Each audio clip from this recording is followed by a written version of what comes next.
What's the deal, my people? You know it is Don Tony Teflon. Fill the issues guy. This is escaping from episode number 3. Breakdown, the recap. Let's say what up to everybody in the chat. Phil, but before we do, Phil, listen. But Phil, we got a special guest in the building. Y'all can see her in the building right now. It's the one. Let's do it right the way it's supposed to be done. It is. She was supposed to be here last week. We had some technical difficulties. We worked it out this week. Hopefully, everyone can see and hear it. Everything else. The one, the only, Molly Dunsworth. Thank you. And Phil was here. Y'all can't see Phil, but you can definitely hear Phil. What's going on? Not too much. I am here, excited to be here to talk about this episode and really excited to talk to Molly. No doubt about it. Again, you can call in your questions for us, 781-990-8509. Overseas, use the issues guy at gmail.com. And if you're going to super chat a brother, please super chat my Cash App. Send it to $ Tony Teflon 545. I just got the notification from YouTube about my super chat that I got. I think I got $300 in a month, and they took $135 for that $300. So please, if you can, just send it to my Cash App so we don't have to worry about that. All right, Mrs. Dunsworth, thank you for joining us. We know you as the Jasmine monster, the probably the best monster of them all, in my opinion, without a shadow of a doubt. So I am so happy that you are able to join us. Now, you are the one who bit the tongue out of Porn Stash in there, right? That's what you did. That's your claim to fame and everything else and all that. You know, to me, it's how was it to bite that tongue out when you did that? What was that? Was that gelatin? What was that tongue? It was this, I don't even know what it was made of. It was this amazing prosthetic tongue that felt like a real tongue. Lots of like maple syrupy fake blood. It was really sweet too. Is that what they use? The sort of blood is kind of maple syrupy in texture, you would say? And yeah, like that. Yeah, delicious. Yummy. Can I put some of that on my pancakes later? Oh my goodness, delicious. Yeah. Can I have some of that to go? Can I get a to-go case here from Porn Stash's tongue, please? Oh my God. We got T-Bill 1 is saying, we love you, Molly. We love you. Oh, thank you so much. And saying we love you. Carla Way is in the building saying, hit that like button, folks. Definitely hit that like button for your boys up in this speech. Phil, go ahead. Oh my goodness. So with the special effects in that, was that did they put makeup on you, or was that digital, or how did they do that? Was CGI. Oh wow. Yeah. Awesome. Yeah. It was my first CGI experience. It was interesting. I had no idea what to expect, but they told me to come in wearing no makeup, and they slicked my hair back and had me wear nude clothing, put me on this little spinny thing, and took pictures of me from every angle, making scary faces in some of them and just straight faced in other ones. And yeah. And did they put the dots on your face? Was it one of those things where they put the green dots on your face? Yes, I forgot about the dots. They did do that. And the guy we call on this channel, we call the guy Porn Stash. What was this character's name? I never really got that. I was just Porn Stash. Kevin. Kevin. There's no poor Kevin. All right. Let's go through it real quick, Molly. You know, I try to think about exactly how this even happened. So now I'm going to put myself in Kevin's shoes. Me and Phil, we're in Colony House. We're having a good time. We're smoking some weed. And I look out the window. I go, Phil, look at that when she's hot. She's pretty hot out there, isn't it? I mean, is that what happened? I mean, that's what had to happen, right? I mean, Phil be like, but told she's eating people, but damn, it'd be fun from a distance, you know. I mean, yeah, he had so many options. Like there were all those hot hippie girls in there, and he just had to let the monster. How bad had it been going for Porn Stash that you got to him? So I mean, obviously not easily. Jasmine probably that was probably a long game. I'm guessing it was over a course of a couple of months or at least. But he must have been really has a really bad personality to turn away every other person in Colony House. All those, as like you said, all those hippie girls. I mean, Yeah. And Oh, leaving They were flowers. good looking. Go ahead. You know, he's Yeah. leaving flowers outside. Exactly. You know, he going to pick flowers and then leaving them out there. You know what I mean? And here you are to come scoop them up. You know, scoop the flowers up every time that he leaves them out there. I mean, what he deserves everything he got and Yeah. more. Yeah. He deserves more because he put everyone's life in jeopardy doing what Yeah. he did. You know what I mean? Just being greedy about himself, just wanting to hang out with the chick because no one in the house wanted him and everything else. So when you were I'm asking you for your motivation when you were talking to him, the character was talking to him. And she was like, and you said a couple of very interesting lines to me. You know, you said that it's hard. I'm trying to do it the way you did it. I'm trying to say, it's hard for me to be outside here, Kevin, and not be able to touch you. You think I didn't act to be. I didn't want to be this way. Was that gassing him up, or do you think that when you did it, was she telling the truth? When she said it, I mean, in your perspective, the way you were acting it, not exactly what you think she was telling the truth, or was she just trying to gas him? I think she just wanted in there and was trying to trick him. Trying to trick him But again. yeah, I think so. Yeah, just trying anything you possibly could do. Anything. She just, she wanted that tongue. She needed to get in there. So she was going to do whatever it took to get in there. That's how I saw it anyway. And he seemed like he was very manipulative. So he fell for a hook, line, and she said, goodbye. I mean, that goodbye was a great goodbye. And when I first seen you, I'm telling you, when I first seen it, and the first thing, they show you at the end of the episode when you come back the next episode. But when I first seen it, I was like, this chick is like 13 years old. I thought you were like a little girl from the way they made you look. Really? Yeah, I thought you was. I was like, this guy's hitting on a little girl. And then everyone was chatting, was like, she's not a little girl, it's a grown woman. I was like, no, it's not. And then I see them again. I said, oh, I guess she is. That's too funny.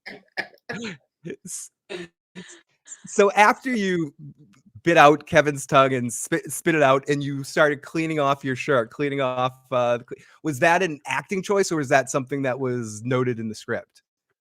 I think they decided it on the day. I think Jack Bender, producer director Jack Bender, I think. Sorry, my memory is so bad. Oh but no, no. I think it was at in the moment. He was like, "Why don't you take that cloth and dab your dress?" Ah, interesting. Yeah. Thank you. I was Nice. curious about that. And then also, you said he touched you and he goes, oh my God, you're warm. And you goes, what do you think I was going to be cold? Right? You remember? You have this I don't even remember the lines.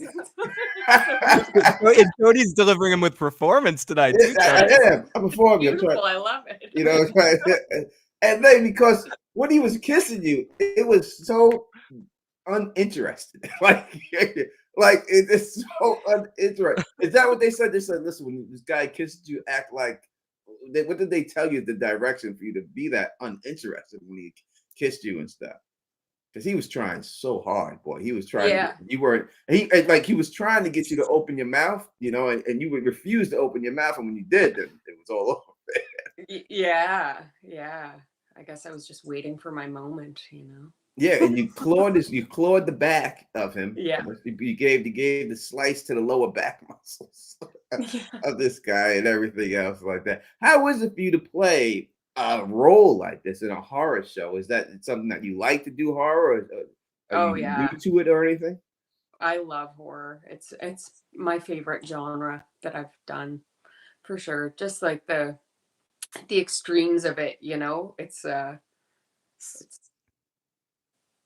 good time. Speaking of which, I have to bring up, we were talking about it a little bit in the pre-show, but you were part of one of my favorite over-the-top crazy movies ever, Hobo with the Shotgun with Rutger Hauer. Great movie, amazing stuff. People haven't seen it and you like that trauma kind of machete over the top stuff, definitely check it out.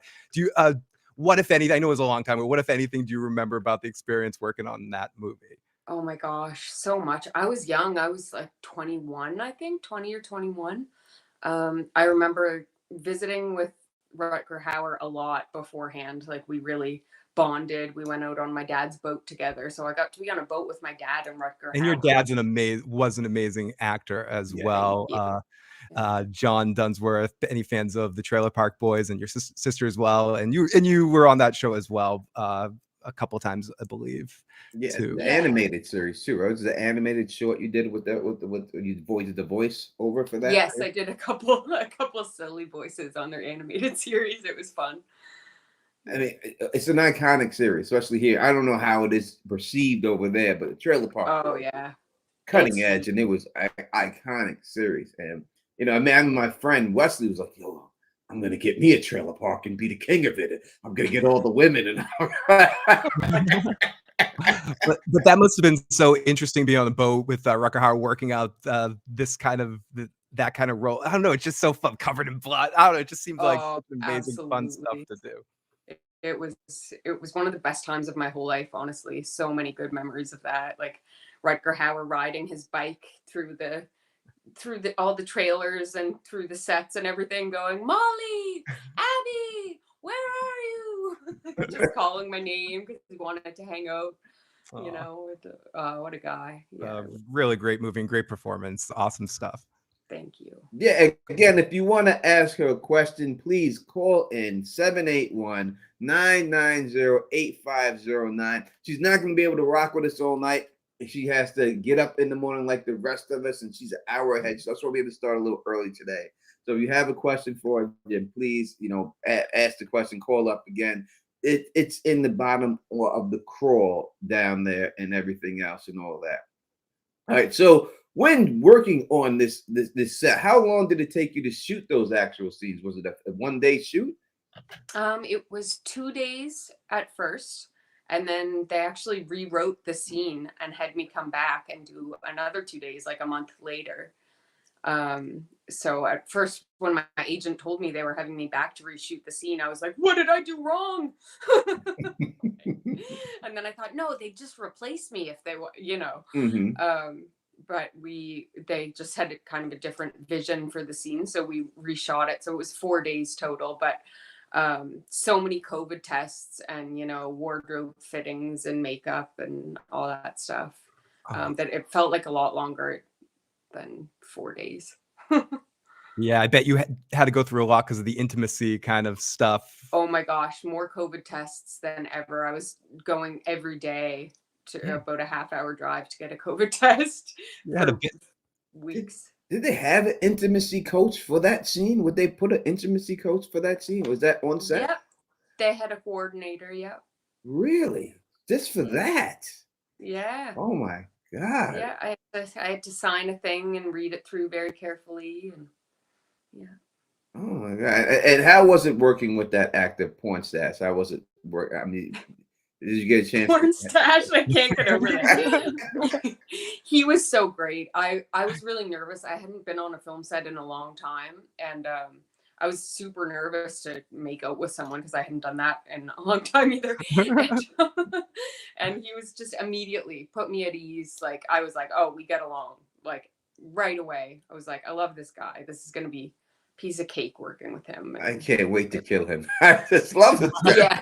I can't wait to kill him. Bite your tongue. That's gonna be fun.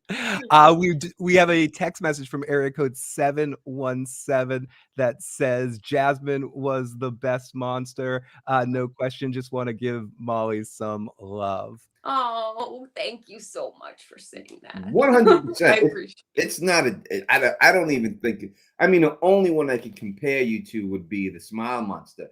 But besides that, you 100% are the best monster.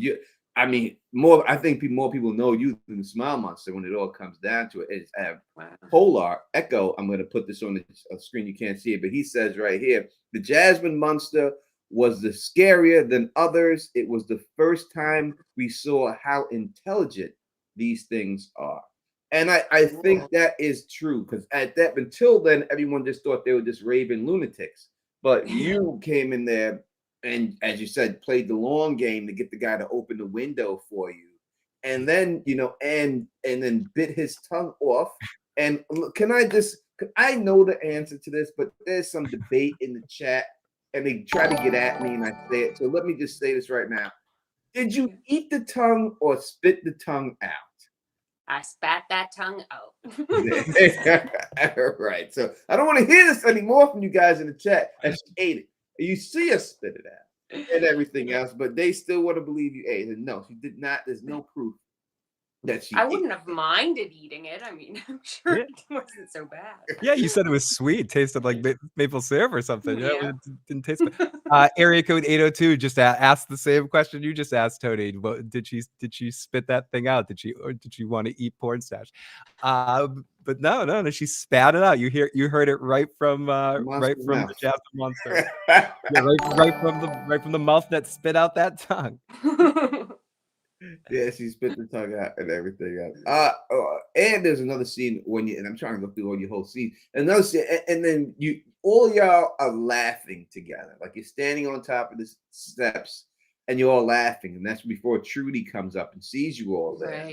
Right. That was a director's choice. He said, "Hey, we want you guys standing and huddling, and then laughing." Yeah. And then it seems like you guys were touching like the fabric of her clothes. Oh, that was so creepy. I felt like such a creep.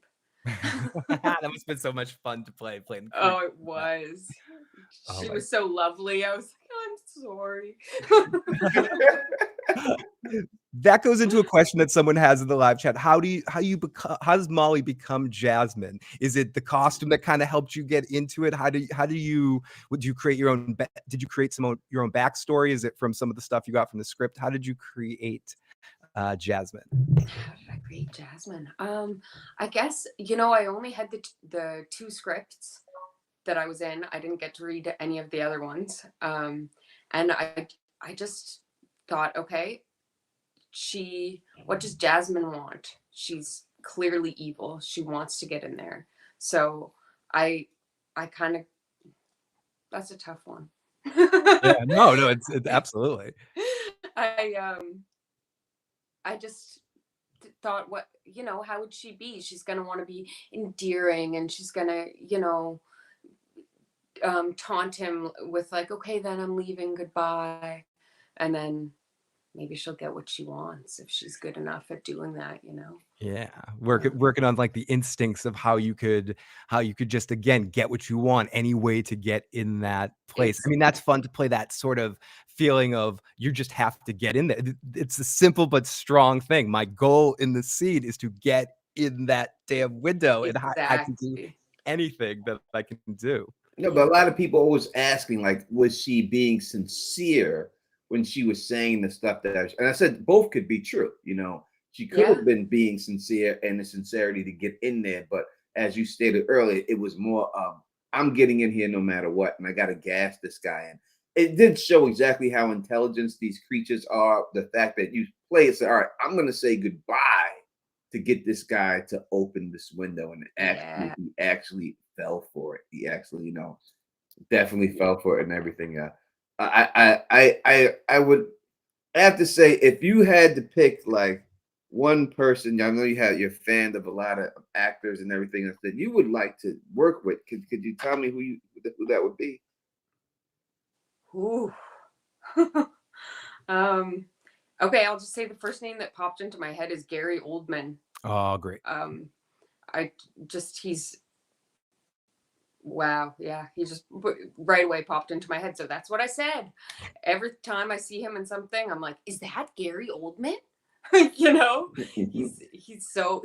His transformations are incredible. Like he blows me away in everything I see him in. And he plays like a lot of different types of characters. He can play a very funny character too, like in Fifth Element, where he's just kind of like a hilarious, over the top villain, and then he just completely embodies pretty much every role he's in. Gosh.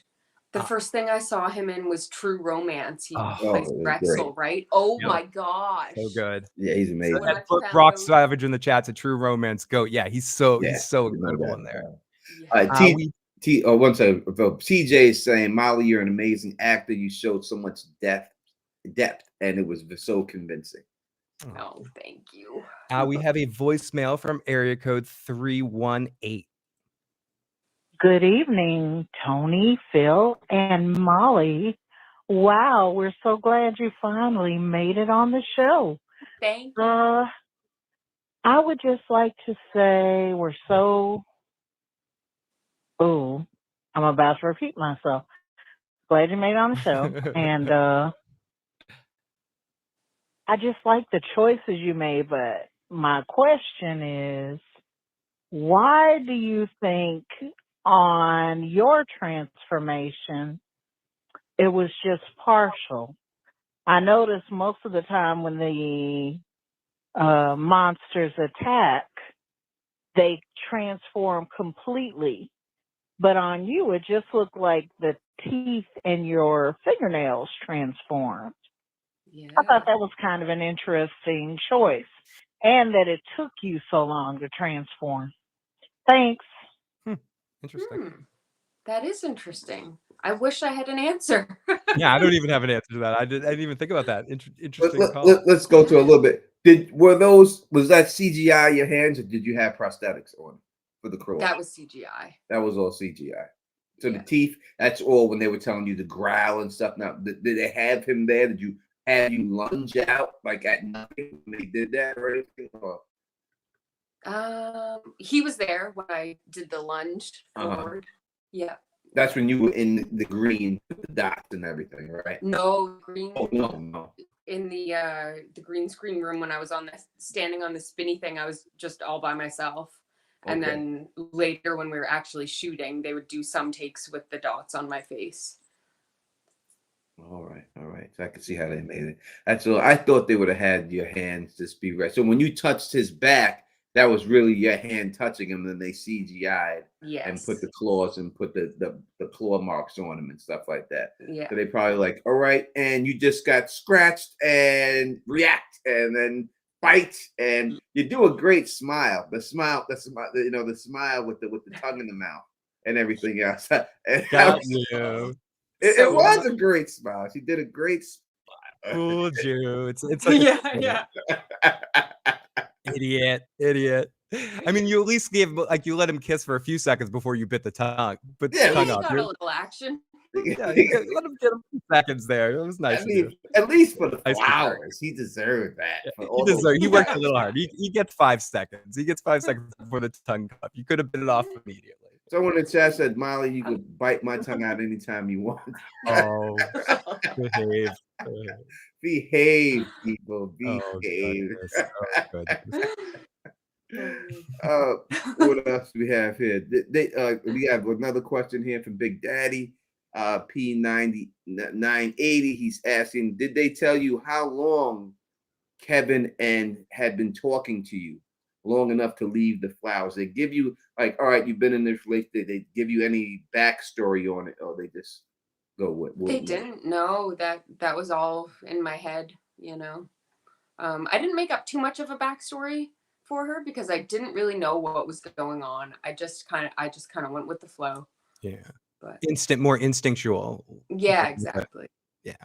Dolphin Time wants to know, ask her, what is she picking? If you lived in this Fromville, would you live at Colony House or would you live in the town? I would be a creature. Huh? I would be a creature. Yeah. Can I fill out an application? You guys are winning. I want to go on that side. Let me just be. Well, you see the way these creatures are living in the cave, you may change your mind. When you watch this back, you can see, you'll be able to see exactly what's going on. It's working out for Jasmine. I mean, she survived. It sure is, without a shadow of a doubt.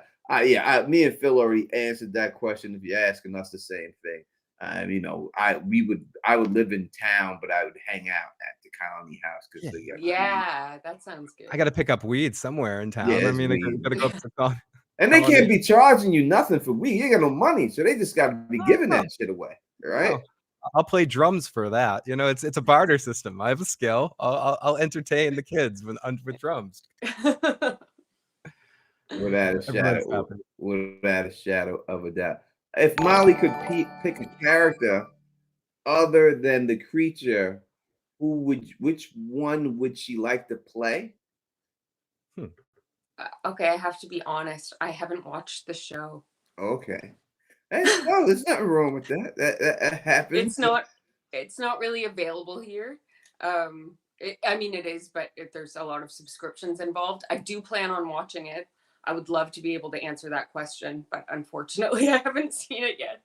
But I look forward to watching it. That is fine. How did this come about for you to get this role? Did this agent contact you about it? And where were you at when you actually found out you did get the role?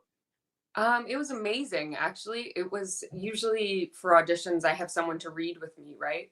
And this was the first audition where I didn't have to have a reader because it was only a few lines. So I went outside my place. It was summer, so I picked a little bouquet and I set up my my iPad on my tripod, and I stood there holding my bouquet and I did my audition. And then a few days later, my agent sent me an email and said, someone said they want to put a pin in you for the role. And normally, there would be interviews and callbacks and all that kind of thing. But there wasn't. They gave me the role pretty darn quick. It was, Nice. yeah, seamless. It was really awesome. It seems like it. Hey, and then next thing you know, coming out of isolation, you're going onto a set to work and get with an intimacy coach. It must have been so like overwhelmingly fun just to go through. Yeah. I know a lot of the crew because it's it's a province, so it was just so nice to see everybody again. How close do you live to where everything was being filmed? About an hour. Oh, cool. So you could I just live in the country, nice. and I just drove to set. Yeah. It's awesome. And people in the live chat. Oh no, we had another text message that's just more of the same. Molly's awesome from area code 516. Tony Phil, great show. Molly, thank you so much for coming on. Also love Hopo with a Shotgun and love your work on From. Oh, thank you. If we're gonna ask the question, people are asking Molly. It said, will we see Jasmine Munster in this season? Ooh, I think you have to watch to find out. There you go. Everybody, I'm supposed to say. keep watching, and you find out if we see Jasmine Munster. All right, we won't keep you longer. We got you out here for longer. I was gonna say again, you've been a true sport. We have technical difficulties for 2 weeks in a row. For the full week and everything else. And we really tried to get you on, and just wouldn't work. And you were so gun ho and such a good sport at it. Everything that we tried to get it, but we finally were able to work it out this one, and we're definitely going to have you back if you would like to come back. And we're going to act it out between me and Molly. We're going to do the scene. I'm going to play porn. I will get a fake mustache, and I'll put it on. And oh my goodness, I will direct the scene. We'll have fun. It'll be good. I will let you act it out. I let my actors work, but I won't over direct, but I'll set it up. And we will act out the porn star scene on these cameras for you. Maybe you should be Jasmine. You did a pretty good read of if we could reverse it, we could reverse the role. We can reverse it. We can definitely reverse it. I have to get my bouquet of flowers and stuff and hold the flowers and everything else. And all that. I get the people are putting Don Stachio in there. Right, Oh, someone quickly asked you, did you get to keep the Jasmine costume? I didn't actually, but I loved it. It was somebody made that dress, handmade that dress. Actually, there were a few of them because of the blood that got on them. So duplicates of the same dress, handmade, amazing. Loved it. Oh, that is great. And Adrian says, Molly, you were awesome. Bless life. That was a cute dress. She is so pretty, says TH, the live chat. Everyone giving you smiles. Chris just love Jasmine. Kenny should be Jasmine's next victim. People want Jasmine to get more victims. See, so that's all. You're doing a great job. Amazing. If people want you, to kill more people. Thank you, everybody. No doubt about it. Again, let's give it up for the one, the only, Molly Dunsworth, the Jasmine. Thank you. Thank you guys so much.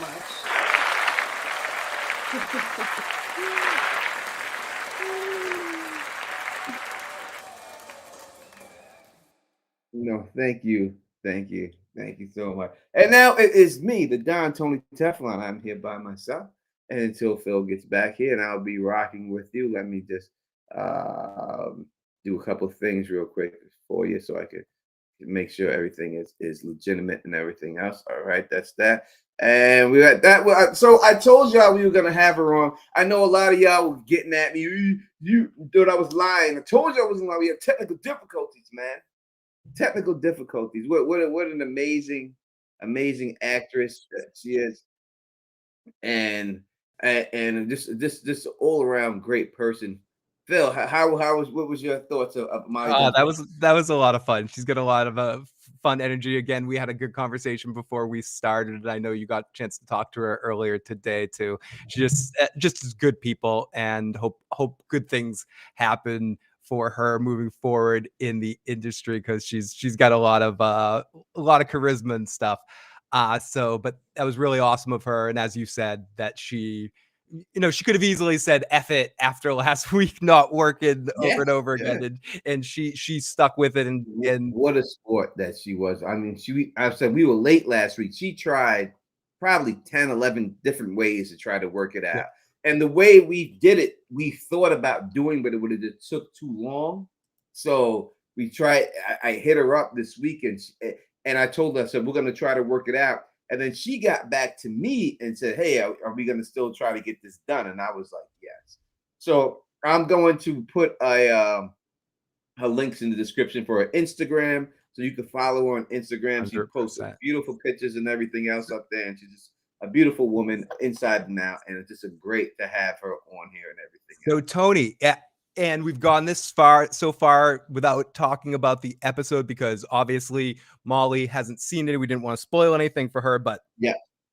What did you feel about this episode? This is the first. So there's a lot of people saying a lot of. This is the first things. Divisive. This seems to me the first divisive episode. I have something to say about it too. I don't know if you want to go first or I want to go first, but let me know, what were your thoughts on this video? I like the episode. I like everything that they've done. I understand. I see a lot of people in the chat, especially in the Facebook group, saying that they didn't like the episode and everything else, and it's just a filler episode and all this. But I just think that you have to look at what a show actually has to accomplish. Number one, they had to introduce 25 or so not main characters, but that came off that bus. Mm-hmm. All right, they had to introduce all these new characters. They did that. They had to introduce to these characters what it's like being there in the daytime and the nighttime. They did that.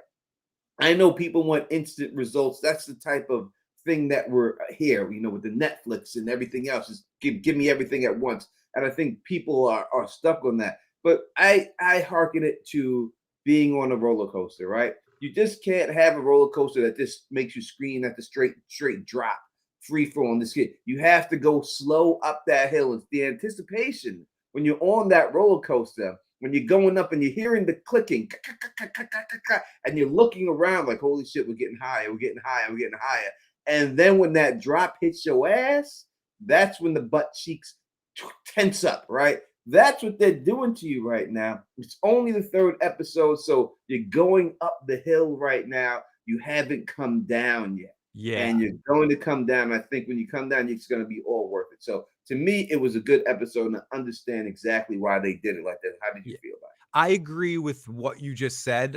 Great analogy comparison with the roller coaster. I think especially with Disney and Universal, when they do roller coasters and they add all the extra pizzazz on it, the anticipation, it's all about that feel and leading up. For me, what I really did like about this episode, and I understand people's perspectives, because the way we watch stuff now, you almost take these kind of episodes, you to use a Seinfeld term, you yada yada it when you're looking back on a binge watch. You forget that these episodes are necessary to build character. And I think, just to piggyback on what you were saying, and this isn't that I won't say if I didn't like an episode. This particular episode I enjoyed because I feel like we developed character more in this episode. Ellis and Boyd's relationship that started in season 1 that was very icy based on what happened with the mom. We see that they're repairing and they actually have a father-son relationship again. That's character growth. We see Kenny's whole process dealing with what's going on and actually getting to see it affect him and how pissy he is about Love dealing with the Ellis situation. We see Fatima's whole journey and all that sort of stuff. And then Jade seeing another element of him and Victor. I think if you want to have a show that has stakes when characters die, when they actually give you stuff, when they pull it off and they give you all that crap and you're like, oh my God, I can't believe Father Carter died. It's because they spent time last season building him as a person you care about. And you need time to do that. So you need episodes like this to build things up, to do your roller coaster thing, to get you up there so that then you can be led down the tower of fucking terror here. And I think this was very much let's expand on characters. But when you're waiting week to week, welcome to the big leagues of how we had to deal with this stuff like back when we were coming to school in 10 feet of snow, but I'm kidding, whatever. But week to week stuff with the Sopranos, you had to wait like 10 years for that follow-up season. But week to week is what sucks. you need. It sucks. It built when you have a week-to-week show, it builds, it makes water cooler talkers, as they call it. No, the biggest shows of all time are week to week because it makes it an event. When Game of Thrones was on, it was an event. I remember people used to come to my house every Sunday to watch it. Like, and that was it. That's what. If you have a show like The Witcher, or any of these shows, whatever, Stranger Things that are on Netflix, and you drop all the episodes one, you get the maximum 2 weeks of buzz, and it's over because everyone's seen it. This is a 10-week drawn out thing. That's why it's best left the way they're doing it. Just let them do it the way they're doing it. This episode was one thing was in common for all these people in this episode, and that was everybody was broken. At this episode, there wasn't a person who wasn't broken. We can go through all of them. You could say Jim was broken physically. His body was broken physically, laid up in there. When you deal with Donna, she was broken emotionally because people died and she blamed herself for it. You could look at Ellis when he started screaming at his father. He was broken because Fatima was broken and it was affecting him. That's why he was like, oh, you didn't come back with nothing, because he wanted to go back with her and say, my dad did something, we can get out of here, and everything else. You go through any of the characters. Victor was broken because his room was turned upside down and Jade stole from him. Jade was broken because he didn't have the answers for him. There's not one character that you can name. Kenny was broken because he didn't get no ass. All right. He's been broken for a long time. We've seen she's broken already. I mean, Fatima, she's broken already and everything. So all of the people here were broken. And that is what the problem was. All right, people want me to slow down. And I can't say, like Octavia is saying, nothing burger episode. Amen to feeling that. We'll see if next week gets you more. We appreciate all perspectives. If you're wasn't feeling it, we want to hear you calling in. Let us know so we can understand your perspectives. This isn't as much as we may love something doesn't mean we don't want to hear other people's perspectives. So keep the honesty coming, my friends, in the live chat. Old CB Kel says, older woman also made a comment in the diner the first night that she hands Donna a cup just when I thought life was done, giving me surprises when I lose. I thought she was very interesting in this episode. We'll get to her in the recap. But when Jim was, I'm not saying she was suspicious, but when Jim was asking her questions, she was like, you sure ask a lot of questions. And they were kind of simple questions. Where was this bus? What kind of bus was it? Was it a charter bus? No, it's a bus I bought tickets for. That was kind of a weak answer, her response to that, but I wasn't sure how to play that. But I'm enjoying her character. Liz Saunders told us that she was going to be in more of the season than she is. So it's good to see more of her. As Tony is changing that, let's get to our first call. We do have the other calls from earlier that we will be playing. We'll get to as many calls as we can tonight. And then eventually, if we haven't got to your calls and you haven't heard them and you've left them, we're going to do like a catch-up call stream or something. I'll talk to Tony off air about when we'll do something like that, where we'll just try to catch up on some of the calls we've missed. Area code 773. What's up, suspects? Check it out. This is Jesse JCG. I don't gotta say that I love What's going on? I love the show. You guys are always doing great as usual. I just had a quick question about Tabitha and the Matthews family. Why hasn't Tabitha told anyone about these monsters that are living underneath the town, under their house? They chose to go to Denny's and have the family moment that's been needed for a while because they're bad parents.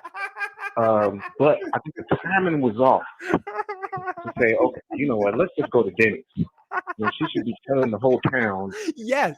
damn it, they sleep down there. They're down there and sleep right now. Let's do it. But hey, what are your thoughts? My thoughts is that's an amazing fucking call. And It's hard for me to compete against it. Listen, she went to go get the Grand Slam. She had to have her French toast. I mean, sometimes you just have to have it, baby. I have been out many nights, and there's nothing like Denny's at 2 But in the morning. Tony, you said this many times. Isn't what you would want to do or want Tabitha to do to get a group of people together to go down there during the day and burn that, like night one, Yes. go and burn that, drop some gasoline while they're sleeping and burn that shit down. I'm gonna try to defend her, and it's She hard. needed the Grand Slam. She really needed the Grand Slam. It's hard to defend it. It really is, and I understand that. But I'll play devil's advocate here, and I will defend her character. I think that when you deal with her, number one, she was emotionally wrecked dealing with everything she'd done seen inside of that cave. So we don't know exactly how it affected her if she was really ready to talk about that. We've seen Boyd go through the same situation where he's not ready to talk about what he's seen out in the woods. So if you're willing to give Boyd the pass, you have to give her the pass on that too. I don't know if I'm giving Boyd the pass though, Tony. I'm just saying people are willing. We don't hear nothing about Boyd. So next after that, I would say that she found out that her house collapsed. She doesn't know which of her kids are inside the house or anyone else is in the house. So she rushes over there to see what's good with her kids and everything else. After she figures that out, she's in there with her husband in the hospital, and he's made it out, and he's got broken ribs. But then she still has to figure out where they're going to live. Night is coming fast. Yep. What are they going to wear? What are they going to have and all that stuff. So I think she had a lot going on. And as a mother, mothers always want to feed their kids. That's just a natural instinct for any mom who wants to always feed their kids. That's mother bear stuff, whatever. I don't care. If I go to visit my mother, she just tries to, as soon as I come through the door, throw food down my throat. Tony, so that's my defense. I'm going to say your defense is 50% successful because I agree with your second point. I agree with your 50%, 100%. I agree with your second point a lot. I think that makes 100% sense. The first part, and I know what you're saying because some people will, but I'm not letting Boyd off the hook. I think Boyd's not being communicative enough about the information, and he's holding too much to the vest as well, and it's going to get people killed. I think these people in general should be communicating more with each other quicker and having some sort of situation. So I understand what you're saying with that one, and you're right to a certain extent in the sense that some people do think Boyd can't do wrong in that sense. But the minute Boyd got back and he's not telling people I got worms in my arm, I'm like, something's wrong. He needs to alert at least Donna and Ellis about this. Maybe not in Kenny, possibly. People that he can trust, that they can try to be on his team and understand and be like, if I start acting funny, put me in the box. If I start, tie me up somewhere, handcuff me in a room, put me in the hole of Oz or something. So I feel like he should be smarter than that, knowing that he could be, even though I think the worms aren't necessarily bad, just in case they are transforming him, he seemed to have a lot of fear about what was happening. So that's my. I'm doing my best to do the best. Johnny Cochran defense here for her. Obviously, it's hard to defend her. I'm not saying that it's the glove fit on the second one, Tony. The glove fit on the second one. So it's hard to defend it. I understand exactly. But everyone who's in the chat, I see you in the chat saying I would have been running my mouth there. It's hard to say that. You know what I mean? It's hard to say that you would. You're not in that situation. I know what everyone thinks they would, but actually experiencing everything that you're living through that town and experiencing people and seeing bodies mutilated like that, Yeah. I don't know if you would actually do it. It's good to say it, you know what I mean, but we don't know for sure. So that's it's my tough. defense of and I understand, but I 100% get it. Per boy, they need to come clean with this town and everything else. So let's start the recap. They and have then to we'll get figure, to and it. then we'll get to as many voicemails as we can along the way. And let's yeah, we'll get to your voicemails a little bit. Let's start our recap. We open up with Boyd looking at his injuries in the bathroom and the worms. They don't show the worms again unless I missed it because they don't want to do that budgetary stuff. But he gets this and this is just really good acting by Harold. This I'm in trouble looking, but look like I'm in a lot of trouble. But Tony, no shaking in this episode. Yeah, no shaking at all. You don't see him at all having to deal with any effects of the Parkinson's. So is it the worms or is it the spider bites? But To me, it's the spider bites. That's to what me, it's I the think. worms. You know, but it's one of them. It's Something one of is them. Yeah. preventing him. No shaking whatsoever from Boyd in this episode. As V says in the live chat, no trust in Boyd right now. I'm feeling a little bit too, especially when we get to his Eddie Brock or his Symbiote Spider-Man suit moment later in the episode when he freaks out on the new guy, which I loved. But we'll get to that scene in a second. So he's talking to Ellis about what happened in the faraway tree, and I know I'm going to pass this over to Tony in a second here. He says, and I quote something along the lines, or I paraphrase, "Are you saying you were teleported?" And Boyd said, when you like a teleporter? And Boyd's like, when you say it like that, it sounds crazy, but yeah. And then they ask about Sarah, blah, blah, blah, blah. So Tony, you've talked a lot about these things possibly being teleporters. I've said it from the jump, and now we actually hear the word. I told you that these are teleportation devices disguised as trees so that people will get it right. Again, and let me just say this. Someone lost a bet to me in the chat, and he didn't show up today. Oh, yeah, he did. He lost a $10 bet to you. He lost a $10 bet to me. He's not here today. Yes. And so we know the content of his character. But let's just say this. Yeah, it's a long stream, Tony. He might be here eventually. He could come in here, but let's just say this right off the bat. I told y'all that the tether would be a physical object. Everyone tried to say that it was going to be subliminal. It wasn't going to be actual tether. I told you that's not the way you're at. That's what it was. I told you that Sarah was hiding out in the church.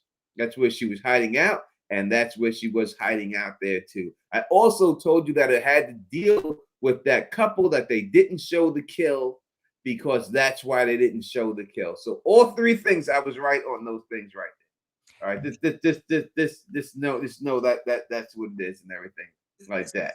So this know the deal. This know the deal that the Don could get you right. And I'm telling you right now what this thing is, and I told y'all before what it was and everything else. And this is what it is. It is 100% a teleportation device, and that's it. You describe. We do have people who did send me. Wait, did he?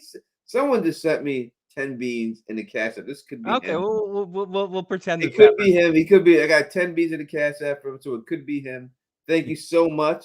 We have Lady Ace sent a super chat here. It says, "Thanks for having the best YouTube channel. Thank you so much." And Jesse Fernandez said sent me some super chat and says for the love. Thank you. The love of Michael Lee loves Teflon. Valerian asks, and I'm curious about what you think, Tony. Do you think the fallen tree that everyone bumps into is an actual faraway tree? Yes. Yeah, it is. Me too. I'm kind of thinking that as well. Yeah, it's a teleportation device. Whether teleportation device or wormhole or anything else, and we just got a like on Twitter by Elizabeth Moy and from Scott McCord. Possibly they're watching. Thank you. What up to my brother Scott McCoy and Elizabeth Moy. We want you on this show, beautiful woman. Please contact me. I'm going to contact you and everything else. So Oh, we would love to have you. Big Daddy, thank you so much. Tell her I appreciate that 100%. So he asked where Sarah is, and Ellis is trying to get the story. And Ellis is one of the only people in town, possibly the only person. Donna tries it later, and she actually gets Boyd to change, but Ellis can read Boyd. There's something about some people can't play, like, even if you're a good poker player, you can't play it against a family member because they just know you or something. And Boyd can't lie to Ellis, and Ellis is just calling him on his bullshit here. He's like, but then Boyd quickly redirects, and Boyd turns it around and asks what's happening with Ellis and why he's concerned about Fatima. And he says that people make it because they hold on to part of themselves. And I saw that part slip away from her last night. That's a little bit of a description explanation for people that said it didn't seem like her. Boyd gives him some great fatherly advice where he says, basically, be her rock. We hold on to each other until we go home. It's a nice scene with father and son. And Tony, I was saying this before, as he tells him, make sure you get a real rig and get rid of this thing.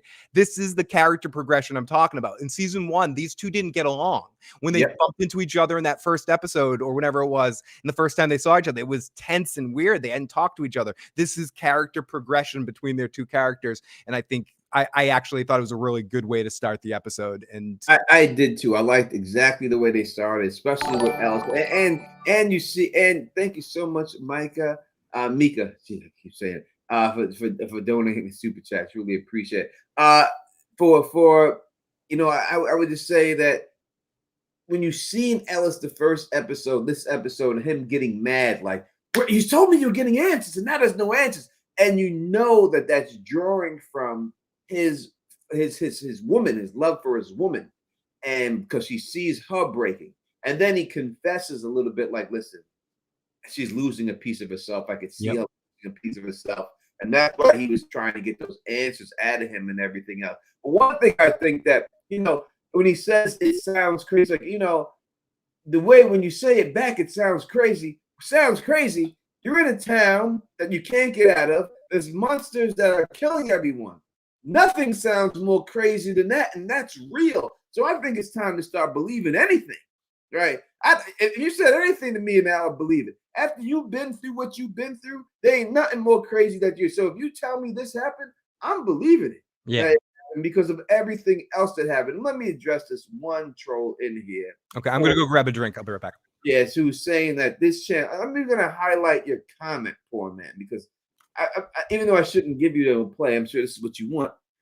But we'll make you a star for the day because that's what you want to be. And he said this channel is paid for by the show. Why do you think they get all the interviews with only 69,000? So only 69,000 subscribers. He's saying, like, it's a easy accomplishment for someone to get 69. There are channels who have, number one, we're not paid for by the show. I wish they did pay for the show. If they want to sponsor us, I would love to have them. Oh, wait, can we sell out? Is someone offering us let us sell out? Give me the dough. I'm here for it. I'll sell out. I'm MGM, please hire us.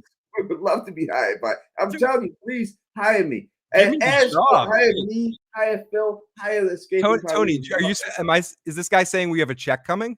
Yeah, I guess so. And then he's saying, oh, that's why you think they get all of it. There are channels out there who have 500 subscribers that have the interviews. It's because these actors are so awesome that they like promoting this show. Yeah, there are podcasts out there that have, I would say, 200-300 people. Maybe they get 50 views on their podcast or whatever, who have interviews with these, more interviews than we got. So it ain't about the subscribers. It's about that MGM is a great company that make their actors available to their community. Yeah, and the actors are really awesome enough and to the give us their actors time. are great to do it. So, poor man, get it straight. If you know something that I don't know, then please. Yeah, get us. We'll give you your 10. If you want to get us a gig, yeah, we'll give you your 10%. Yeah, Tony, I don't know about you, but I'm willing to hire this guy as our manager if he gets us paid and give him 10%. No doubt about it. You know what I mean? And someone just gifted a bunch of memberships to somebody, and I see them popping up and everything else. I couldn't see who did it, but thank you so much for doing that. But yeah, poor man, help us out, man. If you want to be the managers and get it done, please, or we truly would Yeah, appreciate it. we'll pay you. Okay, so we go off to Jim being taken care of and patched up while his family watches. Julie has a scared, kind of overwhelmed look on her face, and like she saw some shit. He's got 3 cracked ribs and a bruised lung. Tabitha was on a quest. I like what they did with Ethan in this episode. We'll get to it a little bit later, but Tabitha says she was on, or Ethan says Tabitha was on a quest with Victor. Tabitha and Jim connect alone for a second, ask the kids to leave, and he's like, I thought I was going to lose you. And they talk about the wires, and he's like, we need to catch up and get on the same page. And they love each other, and they're going to get the kids pancakes. There's not much else to see that in that scene for now. So I would say this real quick. I would say that this is an important scene for the fact that obviously the first time they see each other. We have seen this town rip people apart and everything else, but this town actually brought them together. We have to go back to understand that when they were on that trip, this was the last family trip they were going to take, and they were going to tell the kids that we're getting divorced. That was the whole thing. So we have the town that has ripped people apart, but it has pulled this family together. Next, she explains that the wires didn't lead to anywhere, which leads to his next scene when he goes up to, when he sees the light flickering, he wants to check that sign out because of what she said. And he says to us specifically, we have a lot to catch up on in that scene. So when people are asking for questions and, she should have just spilled the beans to him right there. She just thought her husband might die. They're falling in love all over again. She's just trying to take care of the kids. So she didn't have a chance to go out there and have that whole conversation right then. I agree with you a lot there, Tony. Let's get a quick message from our good buddy, Jay Hall. Hey, fellas. Jay Hall, 612. Thanks for having me on the stream. My thing today, and I know it's not really a serious thing, and we got a guest today, and I'm happy that we got a guest.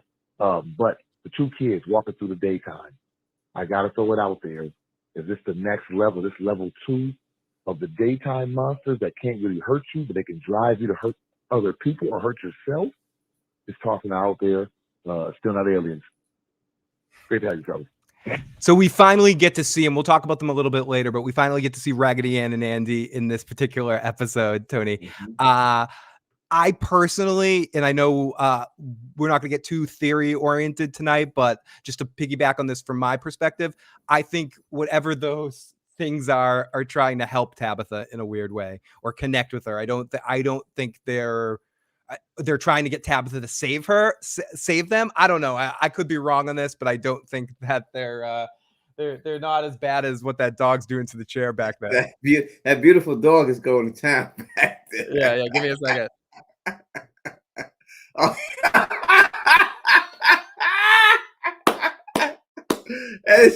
He said quickness. It's a quickness. As soon as he sees it, I ain't doing nothing over here. We're looking at you. Yeah, for those of you listening to the audio cast, check out the video cast. Oh my goodness. That dog turned around. He's like, I wasn't doing nothing. One of the best scenes in the episode is our next one, Tony, that we get to, or we get to JC's super chat first. JC, thank you so much. Is Boyd scared if he tells the truth about his infection, they will quarantine him? Do you think that's why they're setting up Boyd to lose he's losing his mind? It seems like they're setting up to make people believe, because you look at everybody, when you look at Donna, you look at everyone, they're all questioning his sanity, and they could be setting up. And I do think that it could be a coup for this dude Colin to come in there and step in and take over. Remember before I said there could be 2 factions. Yep. There could be a faction that want to follow Boyd, and there could be a faction there that wants to be more aggressive. And this could be, we've seen them get into a little bit this episode. This could be the beginning of that I'm thinking that it could be a situation like that where you're going to have to pick a side. So in this next scene, I think this guy's name's Randall. I'm not sure, but Randall and Donna get Is it Randall? I keep saying, I don't know. I know his name. I honestly don't know. I'm like, either one of us could be right. It's 50-50. People in the live chat, correct us if you actually know who this character is on the show, the name of him. But the guy, Captain America, and Donna talk shit to each other, and Boyd shows up, and Boyd acts, and I mentioned this earlier, like he's infected by the spider symbiote when Peter Parker is, and he's like yelling at people. He's not doing the dance. I'm talking about like in the comics when he's just like freaking out and almost kills Rhino and all that sort of stuff. He basically just is like, yeah, you want to keep your goddamn rifle? I'm usually not like this, but if you want to keep it, you can keep it, but you have to stay outside. You can't stay in town, and then you can die with your little rifle. How do you feel about that? And then this guy's like, okay, I respect Boyd, and he gives up the gun, and Boyd's like, good, you motherfucker, good choice. And listen, he's right to give up that gun. Listen, you can't survive. You go out there with all the bullets you want, man. And you know, Donna told you before. This is the bottom line. It doesn't take a lot to understand. These people have guns already, and they're still hiding, right? So if they're hiding with shotguns and everything else that they got, and they're hiding, what do you think your one rifle is going to do? But I do think it could mean something later on in the season. The rifle, like they showed the rifle. They focused on that rifle, Tony. I agree. So it may mean something later on. What do we call that? The red hair? No, the what is Chekhov's rifle? Yes, the Chekhov's rifle. This rifle could be Chekhov's rifle. Tony, it's definitely Chekhov's rifle. But Chekhov's Boyd here, okay? So, Tony, do you think, because Donna, they made it a point to show Donna's reaction when Boyd was freaking out on him, like, whoa, Boyd's not usually like this. So do you think is that the worms doing something to him, whether it's good or bad? It's making him a little more, I'm getting too old for this shit, a little bit too Murtaugh. Like, well, he's like, yeah, he's like, usually I would be, a little bit more peaceful. But I'm getting too old for this shit. Yeah.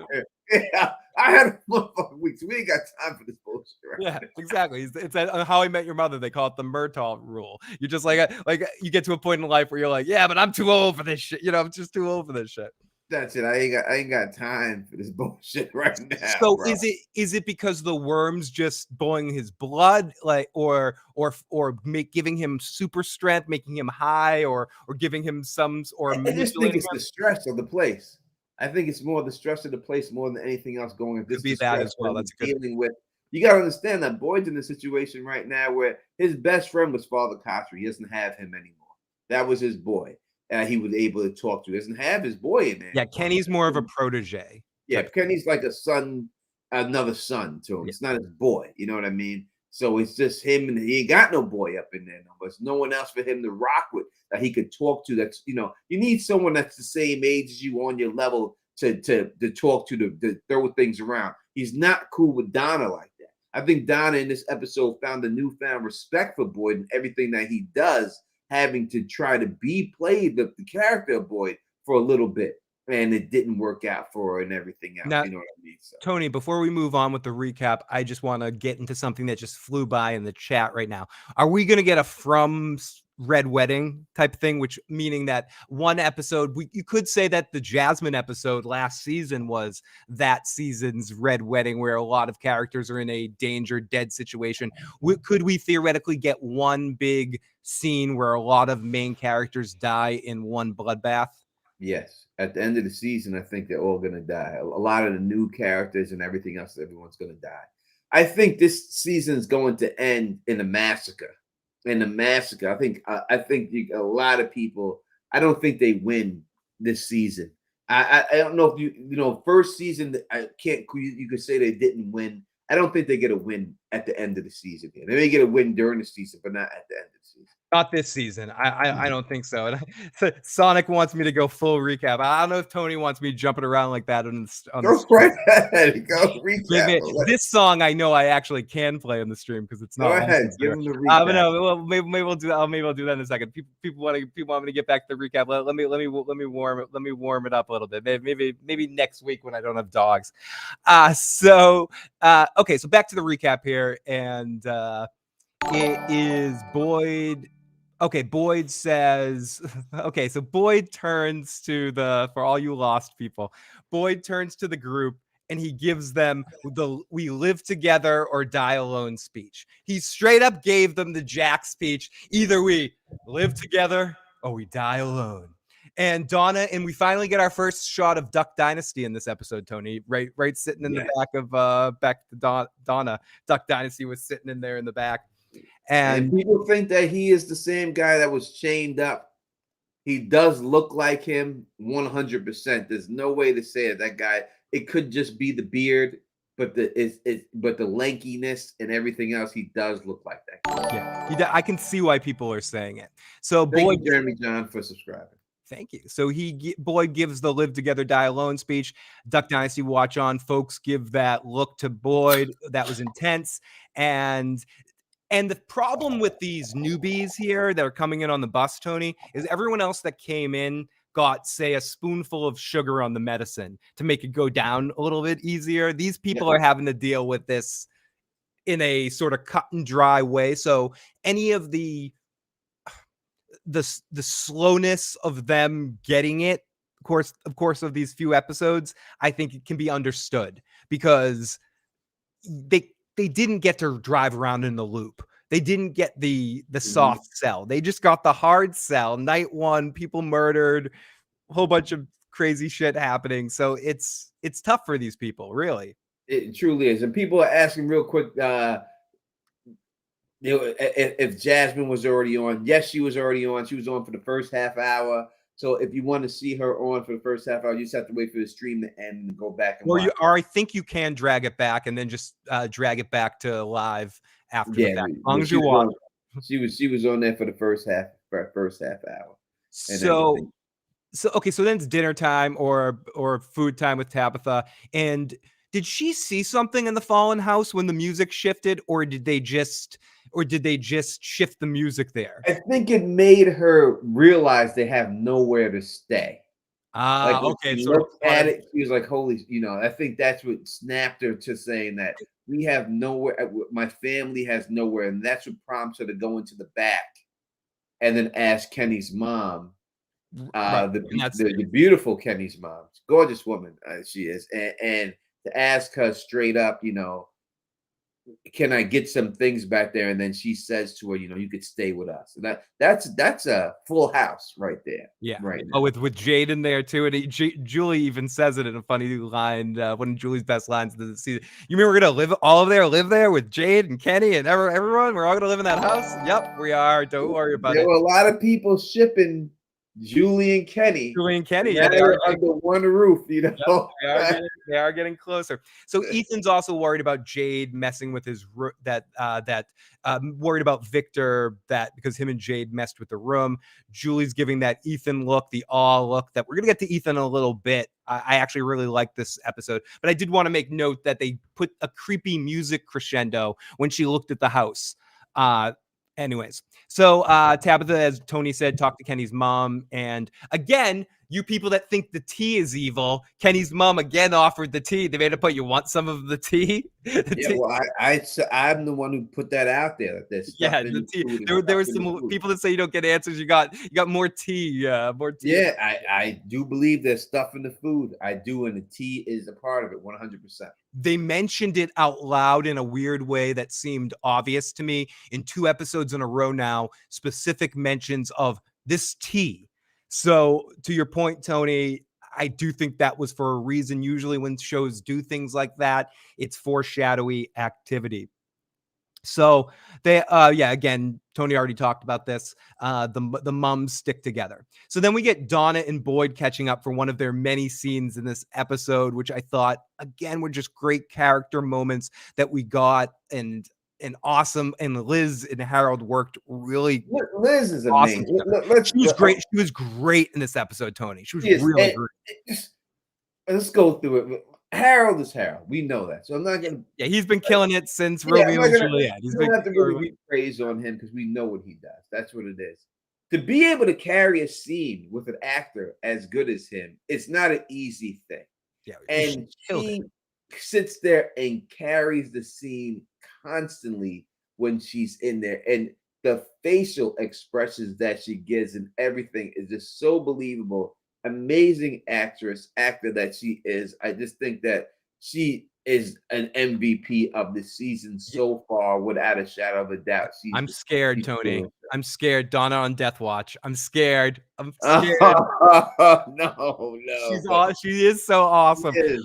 Donna is on high death watch, folks. Donna is on high death watch. Okay, so Donna and Boyd catch up about Chrissy, and I love how this gets mentioned. Isn't this weird? This never happened before. Somebody that, and she says, not that we know of has this happened before. It's that somebody that knows somebody. Donna's pressing him a little bit about what happened, and we hear this important piece of information here, Tony. We lost half the supplies, half the crop was wiped out by the storm. And they're not sure how they're going to feed all of these people. There's 22 of them left. 25 came on the bus. 3 died in the night. And Donna talks shit about herself for choosing to fire the gun. And Boyd's like, focus on the good. You saved people. Donna asks Boyd what happened. And he gives her this, fuck you, Donna, for asking look. Basically, like, why are you asking me this shit, Donna? Don't fucking ask me questions.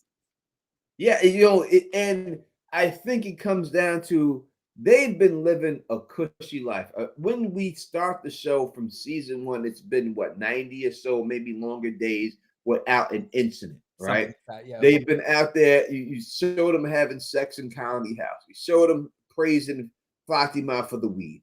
They've been eating pancakes, right? As soon as they arrive, you want pancakes, you want this, everything is good. I mean, the pancakes is such a thing that when they had the guy trapped underneath the house, they were selling them on him. Hey, you like pancakes, bro? That's your fucking mouth. You like fucking pancakes. You know, that's how much iconic. You can make a from pancake right now and sell this motherfucker, right? And do it like that. So the pancakes are iconic. I mean, if I go to that diner, someone's better serve me some goddamn pancakes. But that's the way they have been living, so easy. And I think that because Boyd and Sarah went so far, these people said, wait a second, they got it too easy. We got to start stripping them down. Yeah, absolutely. We're going to take away half their food, and we're going to add 23 new people and see how they react to that. And I think that's exactly what's going on here. Tony, someone in the live chat said we need to get Julie on. So we do have Julie on. That is Hannah. 2 weeks. Yeah. It's 2 weeks. I thought it was next 2 weeks from now. Is it next week? I gotta look at. We'll check. Don't worry don't look now. It's either next week or the week after. I think it's the week after, but I'm wrong a lot when it comes to that. sometimes I love you too, but sometimes you are wrong with dates. I am. I'm not gonna lie about it. So, and the next scene we get, speaking of, is Ellis and Kenny gathering supplies. This is a great scene for Kenny into the further adventures of Kenny's. Of everybody hates Kenny as Ellis is just gathering flowers for Fatima, and Kenny is just so pissy about love. He's like, Ellis, what the fuck are you doing? Come over here. Fuck your flowers and your girlfriend. I don't want to hear about your damn girlfriend, Ellis. You just go over here to help me. As Kenny's like, yo, fuck your flowers, son. Yeah. Why you gotta pick them? Tony, this was such an honest truth. I'd be this way with you if this situation was happening. I'm like, what are you doing picking flowers for your girl? This is fuck you over here. Come over, help me, motherfucker. I'd be acting the same way. I don't blame him. Yeah, me neither. I'd be acting the same damn way. He's looking at me like, this motherfucker got a girl. He's picking flowers for his shit. I'm trying to do the work. What do I get? I got a fiance and a boss. Yep. That's what I got. And Ellis reads the situation perfect. This is a great episode for Ellis. And he goes to Kenny and he's just like, dude, how you doing? And then Kenny's like, yeah, I'm tripping. He just gives this look at him like, I'm losing it. It's okay, dude. They get this dude sort of thing going on. And then suddenly, Tony, this is where our thing for the episode basically happens. And they hear a radio song with the song, wake up, little Susie, wake up. And they find a girl with a song playing on a phone. Phone people, we get a lot of phone answers in this episode.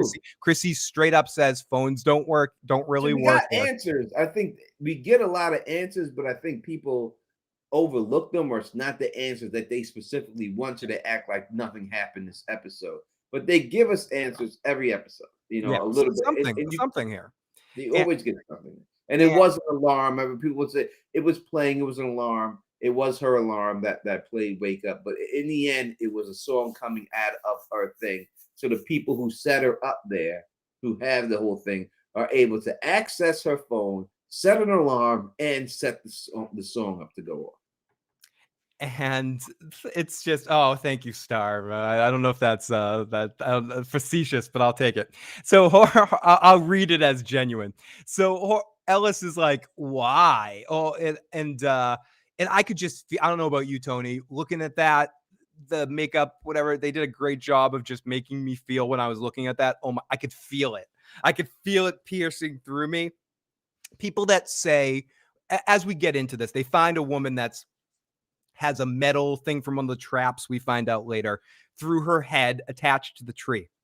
We'll get into what the monsters did with her a little bit later. But it was creepy as fuck and horrifying. But first off, I want to get to the Tony, is it possible for someone to actually be alive in this situation? It is, yes, 100%. Yeah. I guess when you go through the lobe that it was that it went through the prefrontal cortex. Let's start sounding smart here. Yeah, At that point, that is the one that affects your talking, your speech, and your brain cognition, but it will not kill you. I have seen many times, not myself personally, but you can look at stories of people that have been hit by trains and trapped in between the train and the landing, and the lower half of their body has been completely sawed off, but they still are alive until they move the actual train and they drop dead. So there's a lot of different ways that this happened. So yes, but it's the fact that the monsters actually did this. Yes. We've never seen them react in a way of this. You have to understand exactly, as she talks about what happened. They dragged them out of that bar that they were hiding in. They killed that guy and told her they wanted to kill her in front of her, and then said, we want to have some fun with We want to you. have some fun with you. So they left her for mourning. They left her for the next day for a treat for later. Yeah, and woke her up on purpose when they knew that the people were close, so that they would get a reaction that this girl was still alive. They did all of that stuff just for show, just for sport. And as Stephen Grant says, can you imagine how that raw got put in? Oh God. And it's D. Some people think that it's D, you know, like, and we appreciate you popping in here and sharing that perspective, even if you did not. And we hope you come back next week, and we'd love to hear what you think next week as well, my 100%. friend. So Alice is just like horrible. It's freaking horrible. So the exhale was bad. We'll get into more of that stuff in a minute. Victor finds his room ransacked and shit is gone. He's so upset.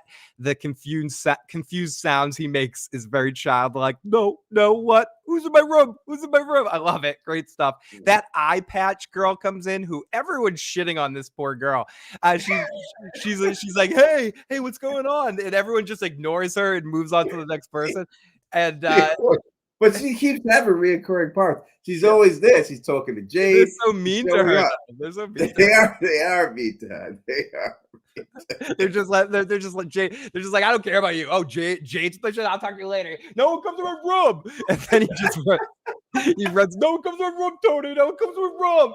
And we cut to Jade playing the violin. I'm not going to confirm this till I actually see it with my own eyes. This is actually the actor playing violin, and he plays violin. He is an accomplished violinist that I've read on different things that he's in the. Okay, I have not read that. So awesome, incredible violin stuff. I want to look up what song he was playing. Why does Victor have a violin in his room and doesn't play, and Jade's the one that can play the violin? Those of you that think Victor and Jade might be related somehow, that you got some fuel there, I guess. Those brother shippers just got some heat. So anyways, Victor comes up to the house and he confronts him and he waits and listens, impressed by the playing, and he bangs on the door. Victor wants it back. And this was a great scene between the two of them, Tony.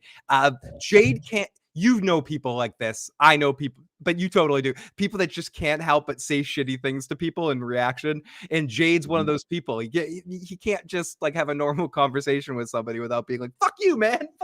He's an asshole. He's an asshole. He's an asshole. That's what people are saying. He was in the Tudors, the violinist in the Tudors. Wow. Awesome. Yeah, I remember him in the Tudors. He's great. He's really good. He definitely impressed me. That was really good.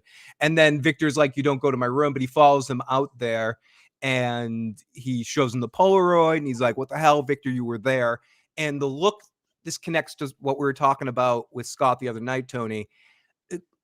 Victor gets this look on his face that he does not quite decipher what is memory and what is dream and what is Mhm. vision. He can't quite suss out what, and he thinks Jade's fucking with it. Like, is this a dream too? You can just see that he doesn't trust it. And the other part too, when Jade says, "Don't you want to go home?" He doesn't want to go. Why would Victor want to go home? What's he have to go? Where is he going? He's This lived is here his since he home. was a kid. Like, if anyone is not even institutionalized, it's beyond that with him. He was it's like he's the kid that was raised with wolves.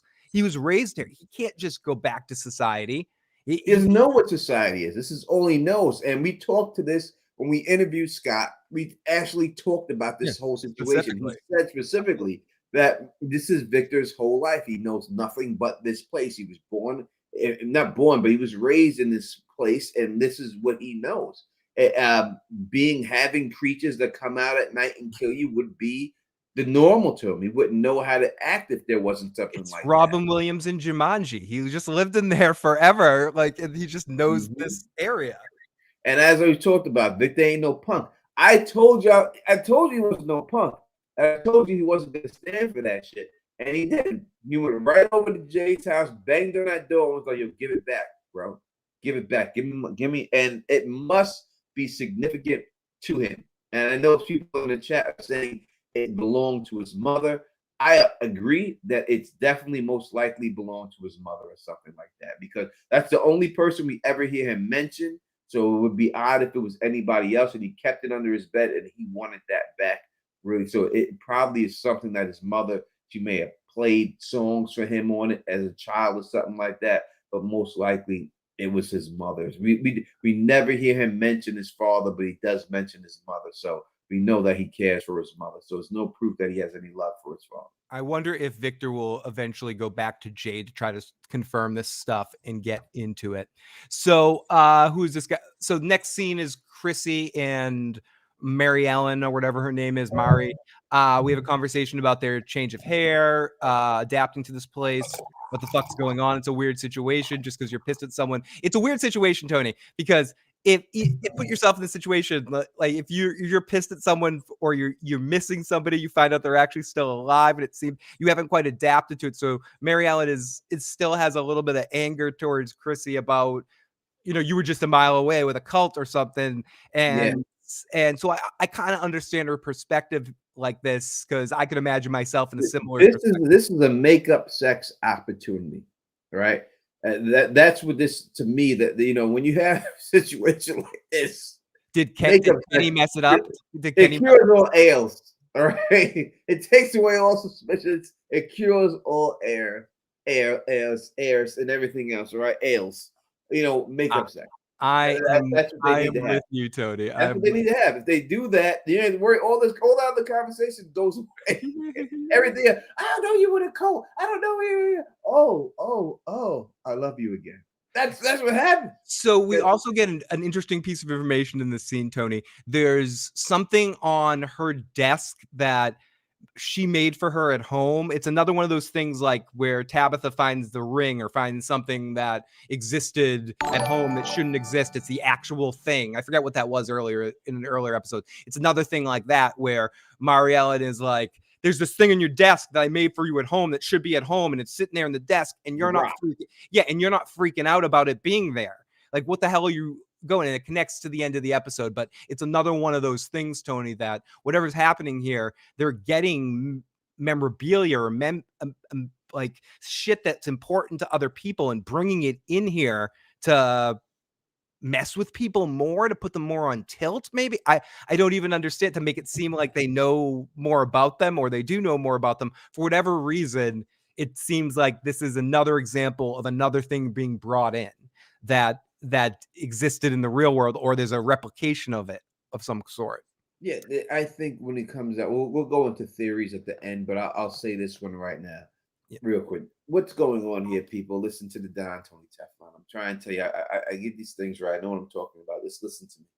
I'm telling you, all these people have already been there before, and they've all been killed. They are pulling the same people from different dimensions into this place and going over the same thing over and over again. That's the only thing that makes sense for why other people There's stuff that's there. Tabitha's bracelet. Oh, why is this bracelet here? It's the Oh, it's a exact same bracelet. That's bracelet. what I was Yeah, wondering. because someone from an alternate universe had that bracelet here, and it's your bracelet. That's why it's here.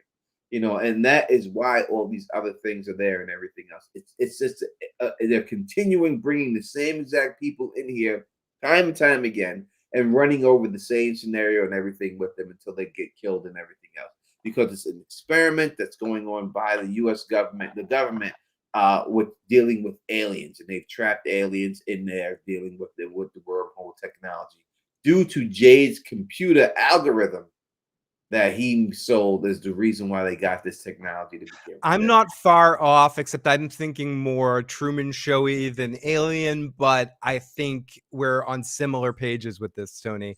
And one of us is, or I don't know if I'm eating that chip, but one of us is eating a chip. So maybe someone's eating a chip.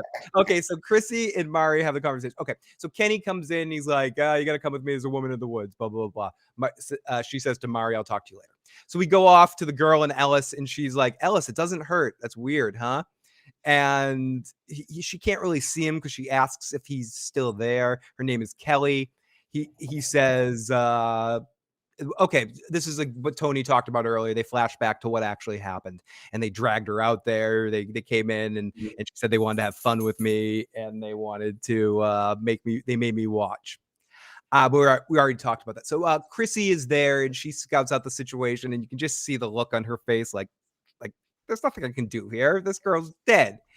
And we're getting into the poll. As Tony put out a poll there, if you haven't voted on it, please vote on it, because we're getting to that moment in a second. As we go off to Jim in bed when he should not be, or getting out of bed when he should not be, climbs on a chair, as Tony was saying, and looking at the exit sign to look at the electric stuff to follow up on what Tabitha said. Because it flickered in his face, and he caught the flicker. Yeah, and Tony, then that sketchy old woman comes in. That sketchy hippie girl comes in. That's too happy. Don't trust the happy ones. Don't trust me. No, don't trust the happy ones. And she's like, oh yeah, do you know that I sat across the aisle from that boy that died? And Jim asks about the bus and what kind of bus. Got all the tea. She spills all the tea to Jim. Oh, and this is Chrissy's girlfriend who's here, and this is she's just spilling tea all over. Left and right.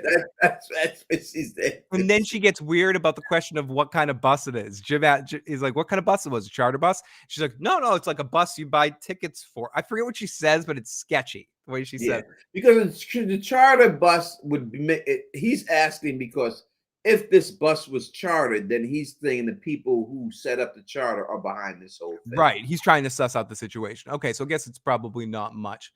So Mari comes in as Jim falls down and gets some meds, and the nice hippie stays with him, and she spells out the Kenny situation to him, and Jim's like, damn, poor Kenny. Just gets this look on his face. Oh, damn, poor Kenny.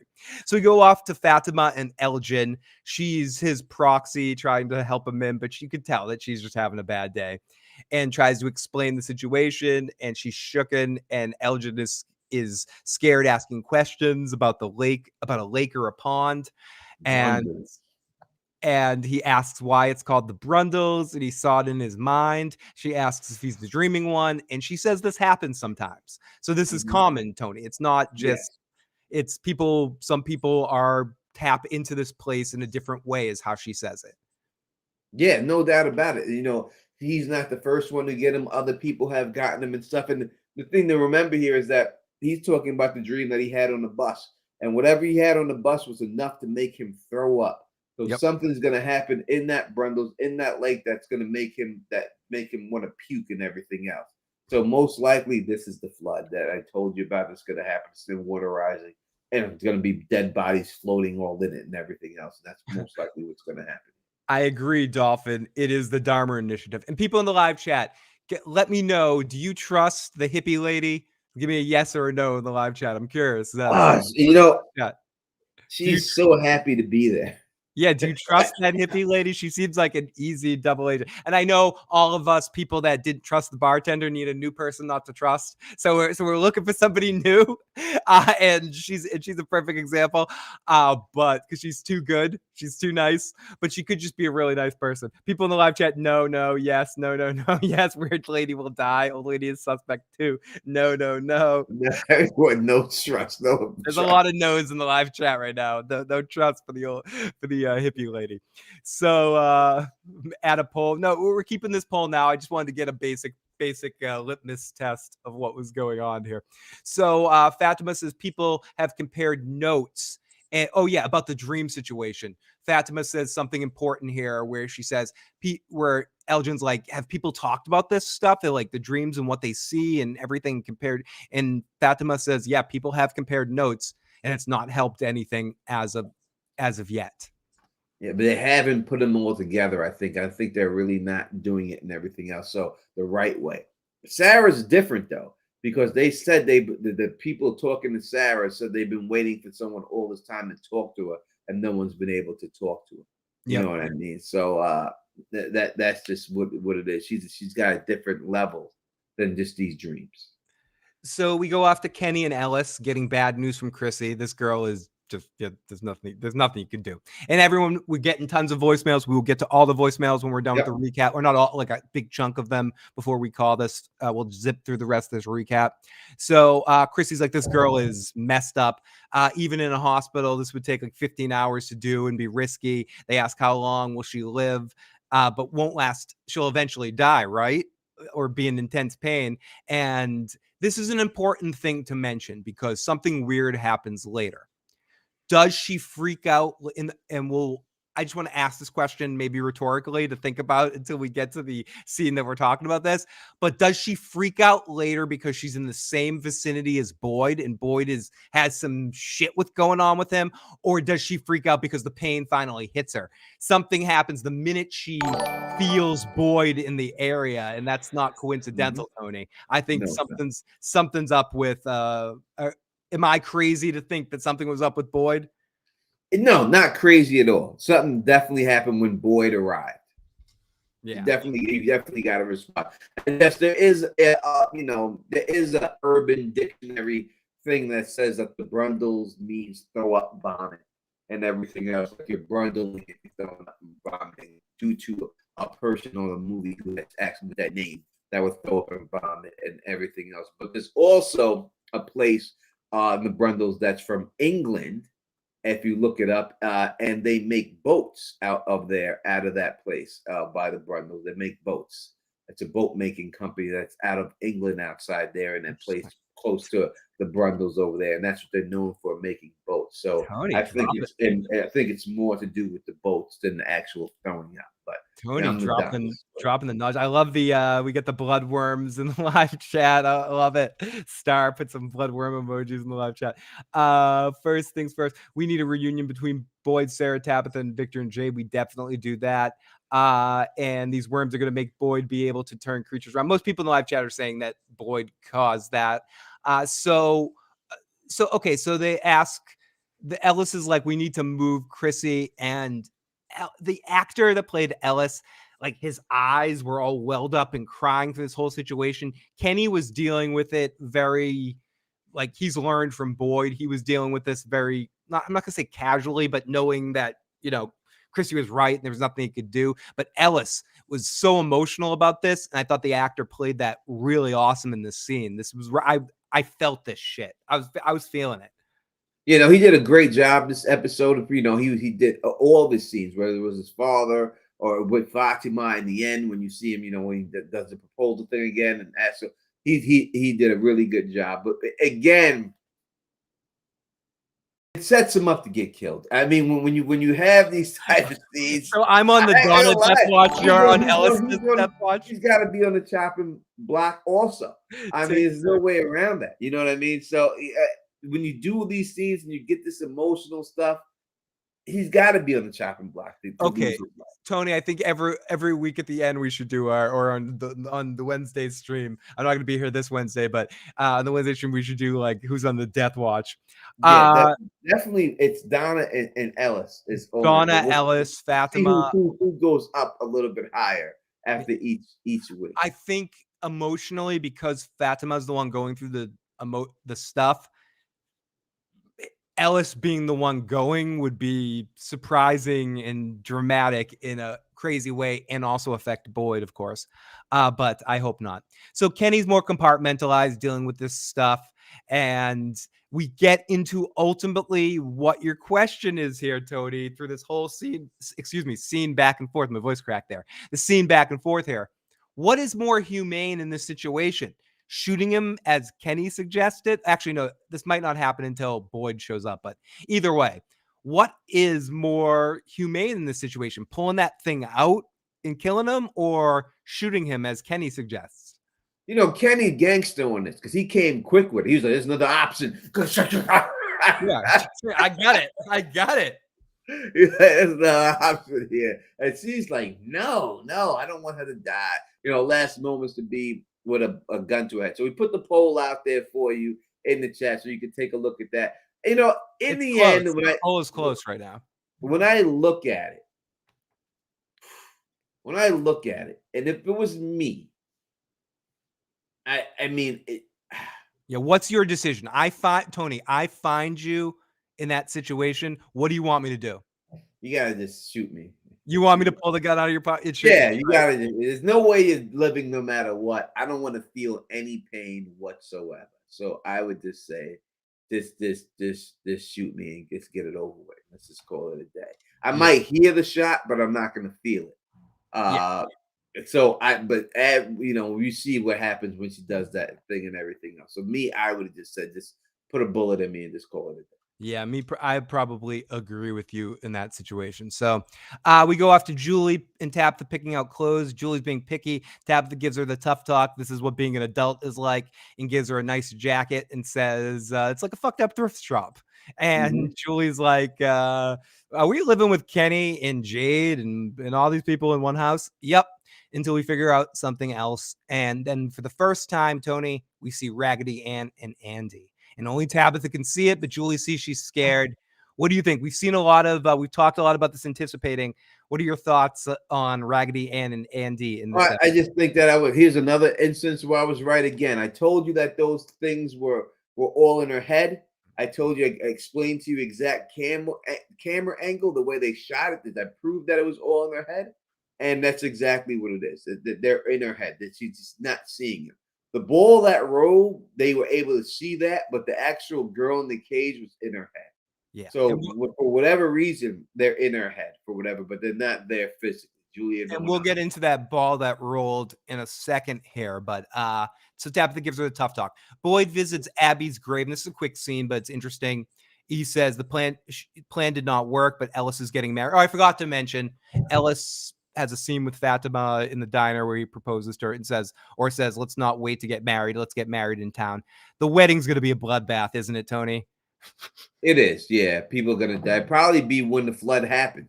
Oh, that's why people in the live chat were asking, is this going to be a red wedding? Are we going to see a red wedding on? Yeah, probably the flood will start to happen at the ceremony. Like when they're getting married and they're saying their vows and everything is sworn, then all of a sudden the water level will start rising. Yeah. And then it'll be a situation like that. I could see you being right about that.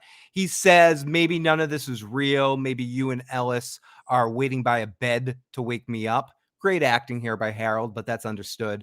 And Martin, knowing your name, how could that be real? Is there any chance, and I know what you think, but, and I know you're 99 or in the 90% sure of what you're saying in your perspective. Do you think there's any chance that this is not really happening and Boyd is right and this is all in his head? Could this possibly be a St. Elsewhere situation? Nope. I don't think so either. I also do not. Not at all. That's why they keep bringing it up, because they know that people are going to start thinking it. And that's why they're bringing up this to let you know that that's not the case. So in our next scene, Julie asks Tabitha what's going on. And she says, I'm just fine. And Julie presses and says, I thought you were dead. Don't tell me anything. Fine. And in Tabitha, and people say want Tabitha to say things. She does tell Julie, she's like, yeah, I see things. I saw things when your brother died, but I'm seeing these other things, and they seem, what'd she say? They seem not peaceful. Yes, because she said that when her brother died, she would feel his presence and And everything she said it else. felt peaceful and calm. And stuff. And this doesn't feel that. But I think that it's just that they're not at rest. These people who are contacting her because of what happened to these children, the experiments that were performed on these Tony, children that's by why the people who are holding them. And that's, Tony, why I think these children are not a negative force. They're trying to get Tabitha to help them. And I don't think these are what gets into Sarah's mind or is getting into Elgin's mind. I think something different. Yeah, exactly. I think it's something different. So we go off to Kelly asking for Ellis. She says hi to Kenny, and all three of them, they ask for the phone to call her mom, and Chrissy says, "Here you go. Answer. Phones do not work. Write the stuff down to get to the mom." So people were talking a lot last week on last week's live stream recap show, Tony, and we get straight up in this episode like people were watching us. The phones don't work. Yeah, they don't work. There's no towers out there. There was like, what happened to cell phones? With the cell phones, they don't work. They tell you that straight up in this episode, and that's what they do. They know the questions that people are going to ask, and they try to give you the answer to this so that you can move on and go to the next theory. Yep. So there's no need to even worry about phones. The phones don't work. That's just what it is. And she loves her mom. She's sorry she did not give her a hug, blah, blah, blah, blah, blah. And I don't want to blah, blah, blah her final words, but we all know, we would all feel this same shit. You know, you think about the last thing you didn't do. It's a horrible way to die in this situation. And she says, I can hear it. I can hear. This is what she says. I can hear it. I can hear it. And then she starts screaming as Boyd starts coming. So Yeah. I can, what's that mean, Tony? I can hear it. Do you hear that? Do you hear it? Do you hear it? So And hear no one what? else Hear hears it. what? The worms? Hear what? Like hear what? It's two things. It's either the worms or there's some type of fourth dimensional creatures that she could hear that were on their way there, or maybe like the music box or something like that she could hear. But it could also be something dealing with Boyd 100%. Yeah, and she tells all of them to leave, and they tell Boyd to fuck off, and he freaks out at being so close to Boyd. You know, and someone put a point in here, and let me highlight it because I think that you're right on this. So that's what I'm going to highlight because I agree with you. Not that I wouldn't highlight your point if I didn't agree with you, but I do agree with this. Where is it? Where did you put it? Who was it that put that up there? I can't find it. So he tells them all to leave. As Tony's looking for this, he tells them all to leave, and they tell Boyd to, get away because he's so close. And Boyd is the one that pulls it out, or Boyd tells them all to leave so they don't have to deal with it. As Boyd is the one that pulls it out, and she's gone. As we focus on the faces, and it's really just a sad scene. And Ellis is playing it really well. So we go off to Chrissy coming back and crying to Mary Ellen for support, and she comforts her. It's another emotional scene. So we go off to Kenny and Ellis at the entrance of Father Cautry's basement office thing, whatever that thing is, the entrance, and they're really overwhelmed. And this is the end of the episode as we're finishing here. And they're really overwhelmed emotionally. And Ellis and Kenny don't forget, this is not us. This is not us. This is them doing this to us. Mm-hmm. And then we get Ellis and Fat. Oh, I already talked about this. They greet each other, and he says, "We're gonna get married." And yeah, that's not gonna be happy. So this is the scene I want to talk about, Tony. We see Ethan playing with the Jenga, like setting up a Jenga puzzle that's exactly like the puzzle in the situation. And he basically says to Tabitha, "I know this wasn't really a game. I know we're really in a dangerous situation." And then they flash to the actual Jenga thing that Tabitha sees. So what the hell's going on with Ethan, Tony? Yeah, I think it's really what's going on with that Jenga thing. When we look at that thing, I've done a video on it, and before they, just when the trailer came out and they showed it, I did a video on it, and it actually those things are markers. Like people use those markers to mark food. Yep. They would use those markers to find their way home, and that's what they were set up for back in the day. So I do think that the fact that Ethan is playing with it and everything else, someone put it inside the chat and said that those kids are looking for a mother. I think that's what it is. When you hear Oh, that makes in sense, actually.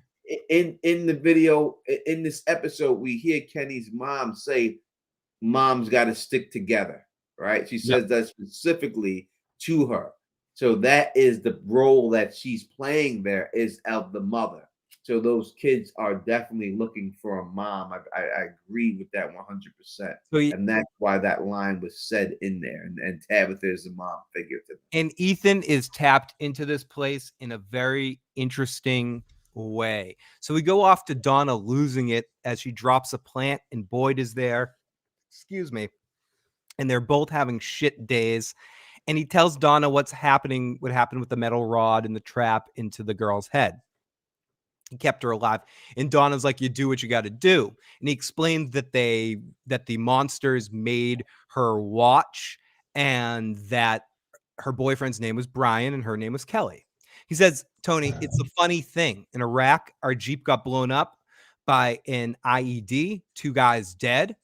And one guy kind of ended up, this guy named Smuckers that really liked jelly. It kind of went through his head in a similar way, like similar to the way that this girl died.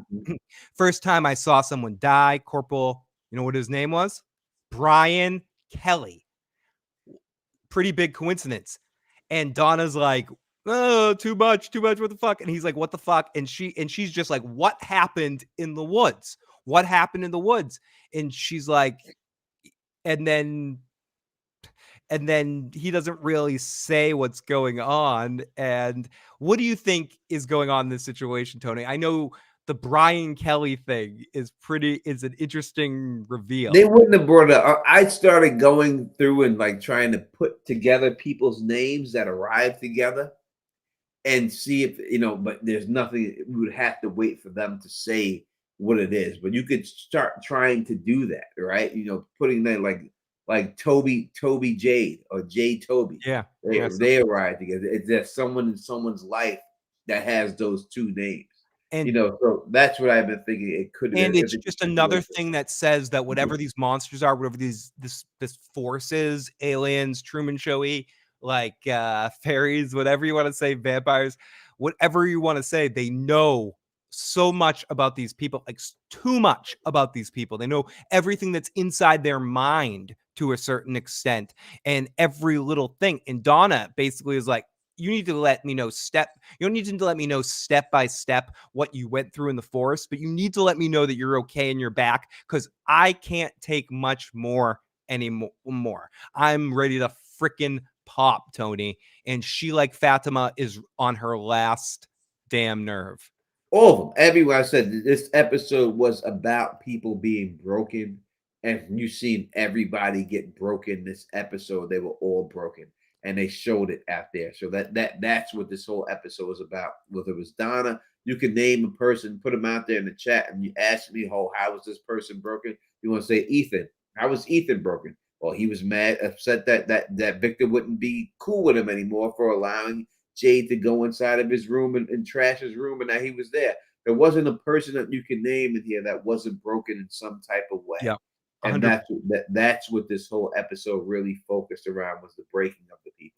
And Tony, and when clickers show up in the next episode, they're in trouble.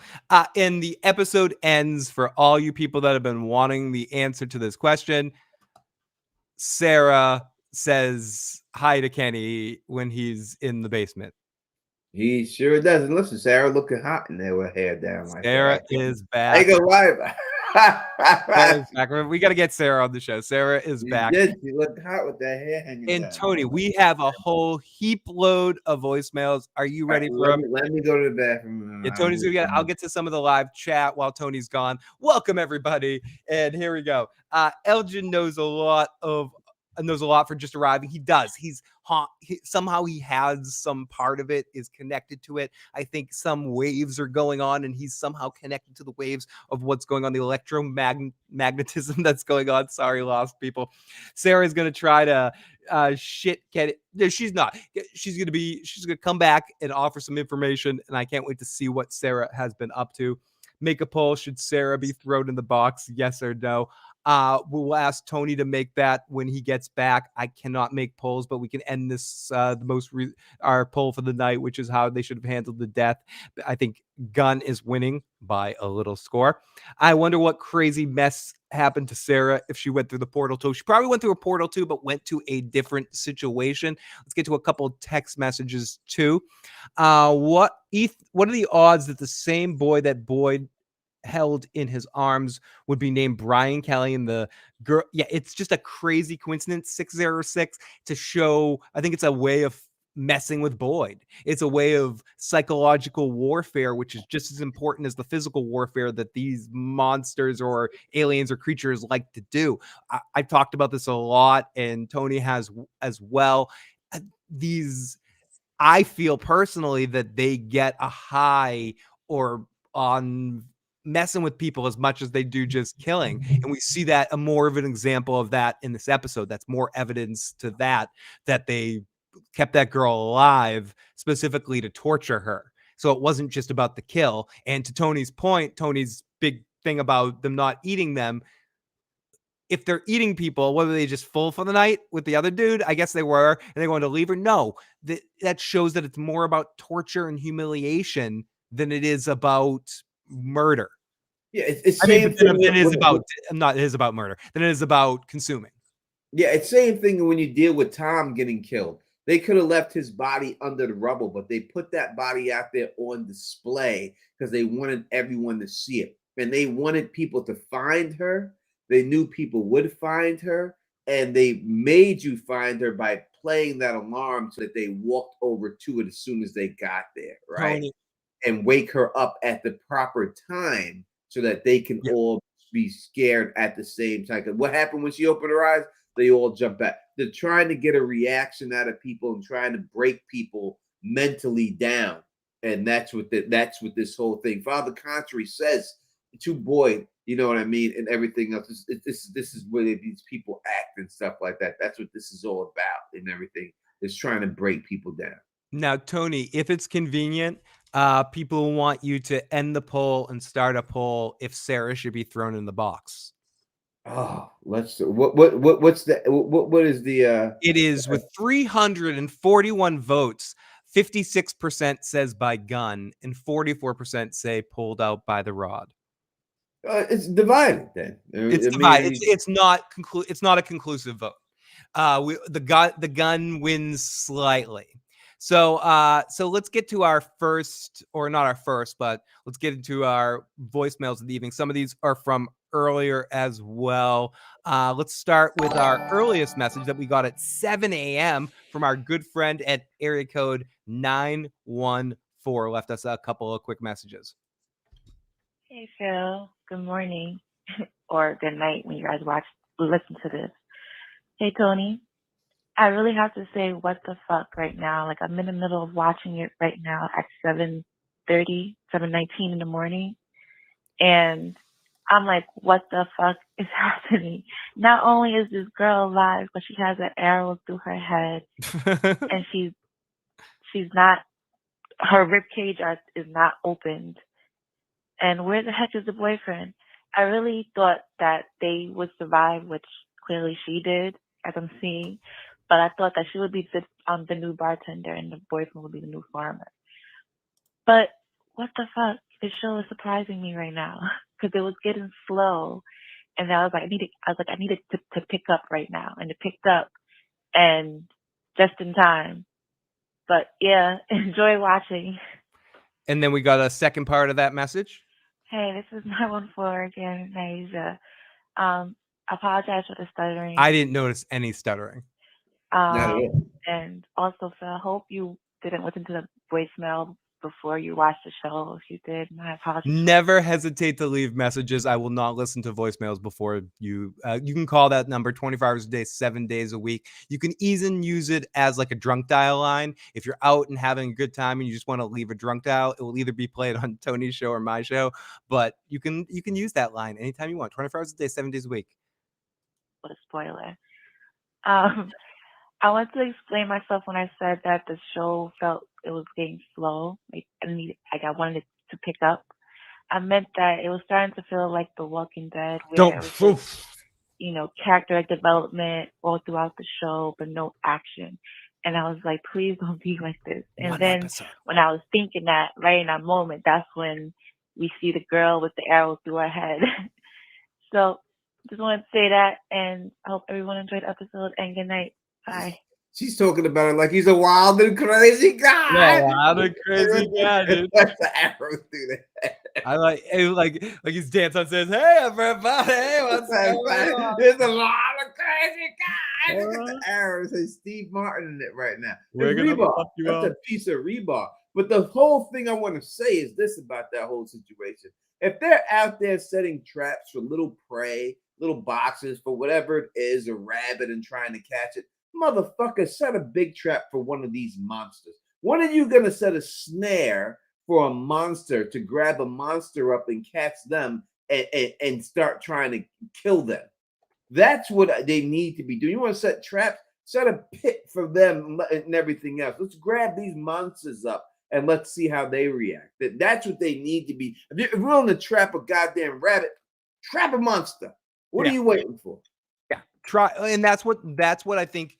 1 second, Phil. 1 second. We got 400 people here and only 170 likes. That's not Like it up, acceptable. and make In sure all you honesty. call on in, like it up, call on in. Now's the You gotta voice like mail the section. stream, man. And all honesty, that's not acceptable. Come on, for real.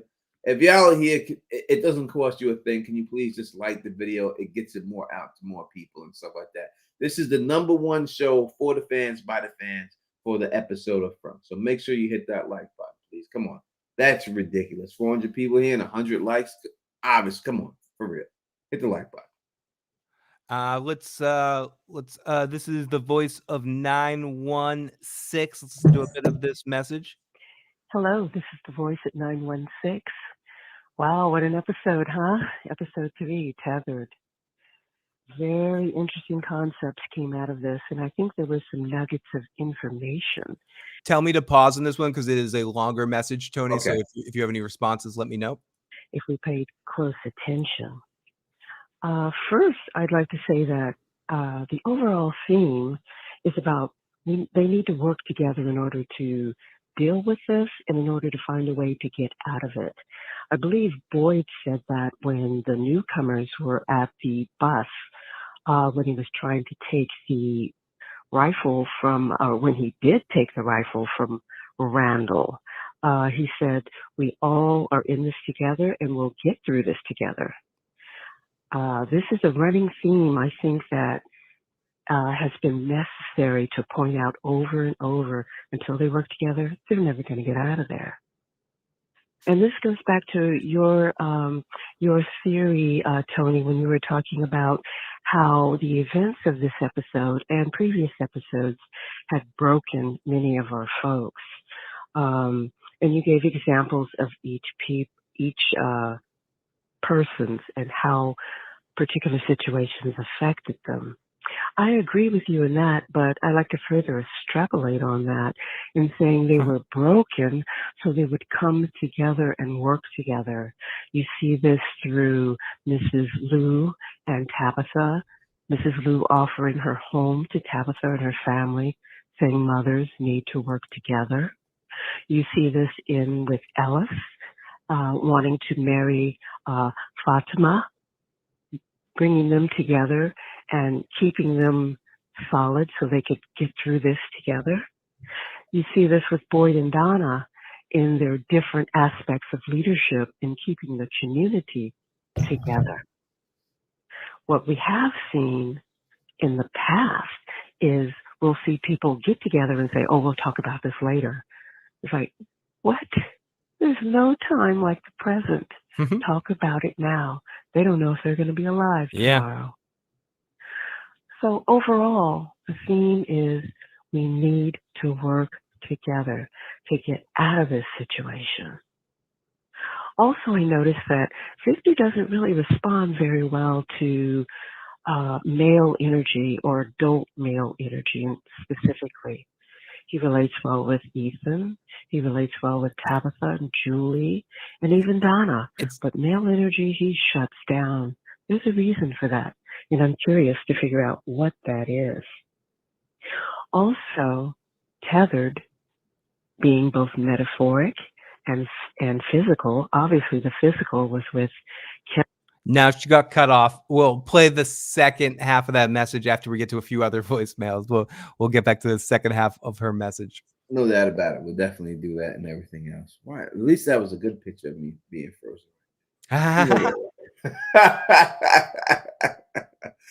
See, I know how it happens and everything. When I go to touch and highlight the messages, is when the freeze is occurring because it's delaying putting the message. It freezes when I try to do it too. I can't even open it up. So that is what it is. That's what's causing the freeze. So it may not highlight anymore after this if this one ever goes away. Right, you're stuck on a good thing. But anyways, this is area code, our good buddy at 716, our Jersey princess. Hello, this is Shorty Womp Womp, the Jersey princess. I was calling because do you guys think something is suspect with that old lady who said she was traveling, all over and stuff? She didn't know where she was going. That's very odd. So she's either senile or she's like a mole or something's off with her. I don't know. It's something suspect. She's the ops. Because when Jim started questioning her, she didn't know anything. He was like, where was the bus going? I don't know. I don't know. Yeah. What's in the bag? You ask a lot of questions. Like, she just was weird to me. And also, everybody was getting on my nerves. I love the show, though. Ellis was acting bratty, like, dude, you look like you like 28 years old and you like getting mad at your father like you a teenager, so he gotta stop that. And Chrissy was getting on my nerves. Oh my God. When she wouldn't let them shoot that girl in the head and they pulled that rod out of her head and, made her suffer like that, I would have hit her with the gat, in the head once. And stuff like that.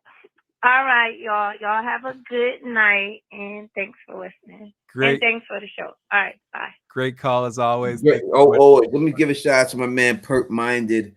I see him up in the building. He's another YouTube channel that be covering from and everything. And one love for you, Perk Minded, man. One love for you, my friend. You know what I mean? For coming out here and rock. We gotta get you on. To come out here and rock with us.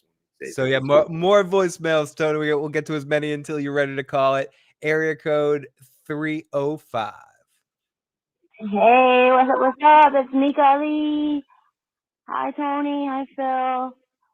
Mika Lee was on. She came on the stream live the other day. Yeah, I was watching. She did a great job. I have one thought. Hope you guys are all right. I had fun last night on the show. I want to come again, and I'll keep my eyes open this time. Also, when they found Kelly on the tree and Kenny picked up the phone to look at it and to turn off the alarm, why wouldn't he try to use it? That would be the first thing I would try to do, is try to use that phone. I don't know if you guys have said that already. And also, we have our Denny's down here in Key Largo has a bar and a pool table in it. Pretty cool. But all right, you guys, have a good night, okay? I want to hang out at that Denny's. Also, I can't wait for the wedding for Ellis and Fatima. Bloody fucking wedding. Yeah, I would say that they didn't try to use the phone because they already know the outcome.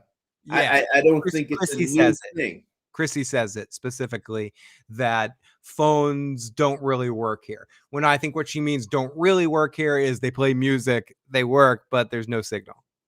Yeah, I ain't got signal on my motherfucking phone, and I ain't trapped up in no shit. And there be certain spots I go and my shit don't be working. So it's not far-fetched that the phones don't work out. You need a goddamn landline. You need a landline. Yeah, that's the only way to work, especially we gotta find the wires. Area code 931. Hey, this is Josh from Missouri. The old lady that was dancing in the rain, she kind of reminds me of the old lady from the first episode of season 1, where she eats the little girl and the mom. And she's really kind of weird. And it looks like she was really calm overnight, that maybe whoever's in control can switch them from a monster underground to being a daywalker, so to speak. So that's really interesting, especially, you know, her experiencing rainfall seemed like for the first time. I don't know if she's one of those. Yeah, I don't know if she's experiencing rain for the first time. I just think she's making the best of a situation. Yeah, I don't that think she she's was a in. monster per se, but there's something. When you're that age, you know what I mean, and she's high off of life as it apparently is. You know, you don't know what she been through. Did she survive Yeah. cancer, and now all of a sudden? Because I know a woman out here who had stage 4 cancer out here, and she survived it miraculously. And you all know that if you get stage 4 cancer, usually that's the end of you. And as soon as she survived it, what did she do? She said, "I always wanted to own a bar." She went out there and she bought herself a bar. Right? So you don't know if it's some situation like that dealing with this woman when you deal with that, you know, the way she's so happy and everything else like that. It could be that she survived something in her life that wants to make her happy. That's what I think about when I see old people like that. That's because I experienced that with this woman that I know personally and stuff like that, you know. So it could be that someone said something in the chat. Let me deal with this Sarah situation real quick. And I do want to Sarah ask you Livermore. one part of the question that someone also said in the chat, but if there's no signal whatsoever, how did the alarm work and how is it keeping time? Because it's some fourth dimensional beings that are able to affect that equipment. That's just the bottom line. So that's why they're able to affect everything. That it solves all those problems. I think when dealing with Sarah and people in the poll, I haven't seen the poll of is she in the box? Is she going in the box? To me, I'm going to say, and I'm looking at the poll. No, I don't see a reason for her to go into the box. What did she do actually wrong? Are you saying that she try to kill Ethan? Possibly she tried to kill Ethan. She didn't get away with it. She killed her brother. She killed her brother by accident. Yeah. She didn't murder her brother. She killed her brother by accident. Did she kill Toby? 100%. You could say that. And was she at fault for Kenny's father dying? 100%. It's the monsters that did that, though. But if she's possessed and they're telling her to do it, do you really blame her for that stuff and everything? That's what I'm else? saying. If I got possessed by a creature and I killed a bunch of people, would you blame me? There's precedent for that. Bazuzu? There's precedent for that on Star Trek again with Picard becomes Borg. He gets kidnapped by the Borg, becomes Borg, and kills at Wolf 305 501, whatever the fuck it was. Wolf, like a big thing where he kills like all these Federation people, and people still blame him for doing it, even though he had no control over doing it. It's hard not to blame people for it. So you can understand where people are coming from with Sarah, but reasonably speaking, outside perspective, no, Sarah did nothing wrong. She got manipulated, not even manipulated. She got controlled. And it's not her fault. She could do nothing to stop that. There was nothing Sarah could do to stop that, and it wasn't her choice. Yeah, I wouldn't put her in the box. Again, it comes down to situations like, you know, there are people like the guy who went into the box. Like his family got killed because he didn't, you know, he was out there drinking and he didn't nail shut the window, so they put him in a box for that reason. Under those circumstances, and you could say, then yes, Sarah deserves to go. And again, that's him, but that was him doing that on his own, making a decision with his pure mind. Even if he was drunk, even if he was whatever, it was still his. It was him. But in the end, did it serve a purpose?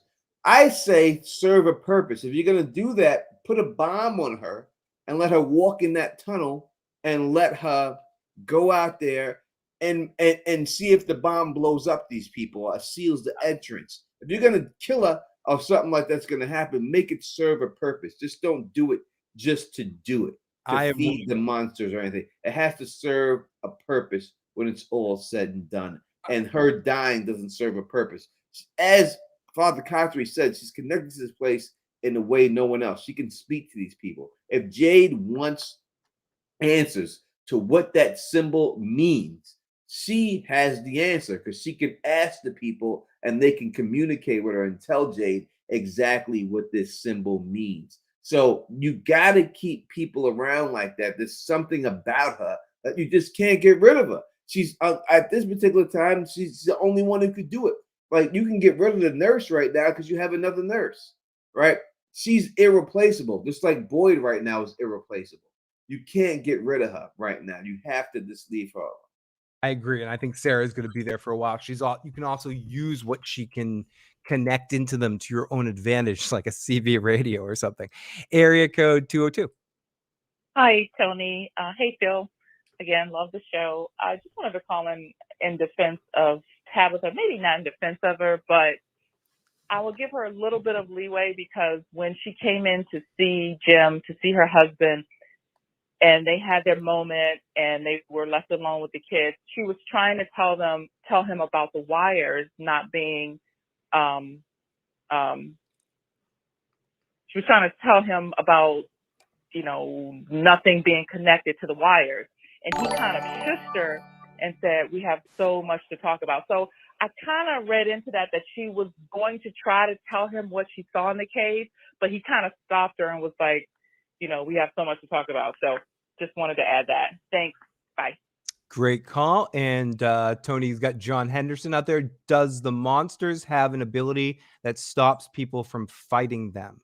No, but when you shoot them and they don't die, it's kind of hard to be excited to try other things. But to Tony's point, you should be trying to blow them up. You should be trying other things, burning them, gasoline, like a lot. You're driving a car, so there's gasoline still around. Try to burn them.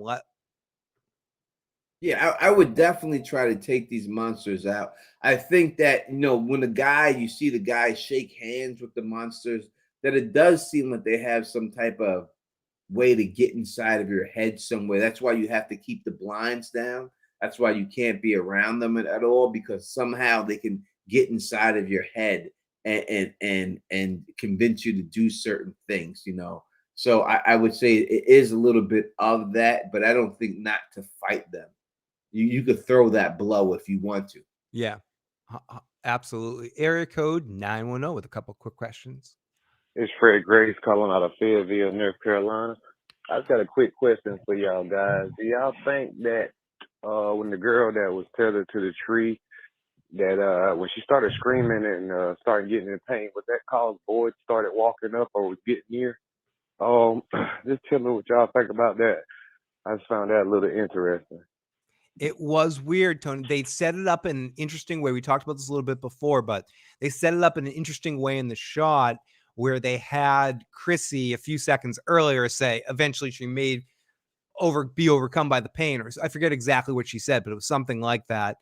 But I also agree, and I think Tony does, and I'll pass it over to him and it's right here. You think, what was you think it was about Boyd, right? I don't know if I think it was about Boyd. I'm saying that no doubt about it, that when that happened, Boyd walked up and she said specifically, do you hear that? Right. So whether you believe that or not, you see where people are seeing that. I do see why you're saying that, but she said, do you hear that? What would she hear from Boyd? Does Boyd have, is it the worms in his arm? If we say that the worms are nano from a science, yes, then that could be a situation. She could hear the machines like she's John Connor, but no, she could have heard something be tapped into it a little bit because she was definitely. Yvette Yancey says that she thinks the old lady has. Thank you for the super chat. Has Alzheimer's that's just setting in. That's why she can't remember stuff. That's where she's at and everything else, which is that would make sense for that to be like that. 100%. It's certainly a possibility. Area code 917. Hey, this is Jesse from Queens, New York. They need to start going on the offensive and trying to see what they can do to combat these monsters instead of just playing, scaredy cats and whatever. And they need to do something like that. It needs to pick up a little. It's kind of, I'd like to see more action. So hopefully in the next couple of episodes, there'll be some stuff going on, and hopefully more answers will be given. Thanks. Absolutely great call, and I agree with that, Tony. But I think because of episodes like this, it makes it when you amp up better. But I do want them to do that. I want them to talk to Tabitha, find out where these things sleep, No and doubt. go in. No doubt. They got to do that. They got to figure that out. Tabitha's got to come clean, and you got to let them know where they were at and everything else and all that. And I agree that there's no doubt, you know what I mean? Especially my man from Queens, New York, like the Don Tony Teflon from Yep. Queens, New York. This is what we do. You know what I mean? We don't play no games. You know what I mean? We also And got Larry in the live that's chat just who the just way said it goes. Queens too. We take offense and we start getting on the offense and stop playing defense. And there's no doubt that they need to start doing that. That's why I think they could be a rift between the new guy and Boyd and something like that. I think they could do a situation like that and everything. What is the new guy's name? I know it said it a couple of times in the chat. AJ Simmons. Yeah, AJ Simmons, Randall, I think, but Is it Randall? Yeah, Randall. Randall and Boyd could have some beef again. You know what I mean? Because he may be trying to take. I think it could be two factions: the Randall faction and the Boyd faction. You know what I mean? Who Randall wants to be more aggressive and start taking it to these monsters, and I could see that all day. That's who I would be rolling with. You know, he'd be rolling with me because I'm a Don. You know what I mean? But when it's all said and done, but that's the way I would be in this whole situation. Like it's time to get on. It would be like kind of like the Malcolm X Martin Luther King debate. Is it by any means necessary, or is it by turn the other cheek? I'm by any means necessary. I'm not a turn the other cheek type cat. especially in a situation like this. Yeah, you know what I mean. So I understand people who are like that, but that's not the way. That's not the way I am. It's by any means necessary. It's time to get it on. Area code 613. Hi guys, this is Jessie calling again. I was listening to the live, and I think the reason why they're letting you know that they know so much about everyone, it's, I think, a clue that it's the government that is in charge of this situation, because they would have access to all the information from the past, from the service. They would have it all. So I think this means that it's not random. It's chosen by the government and put in this situation to see how they react. Yeah. Thank you. This is similar to what you've been saying, Tony, right there. Yeah, no, 100%. I've said it's the government. The government is involved in this situation.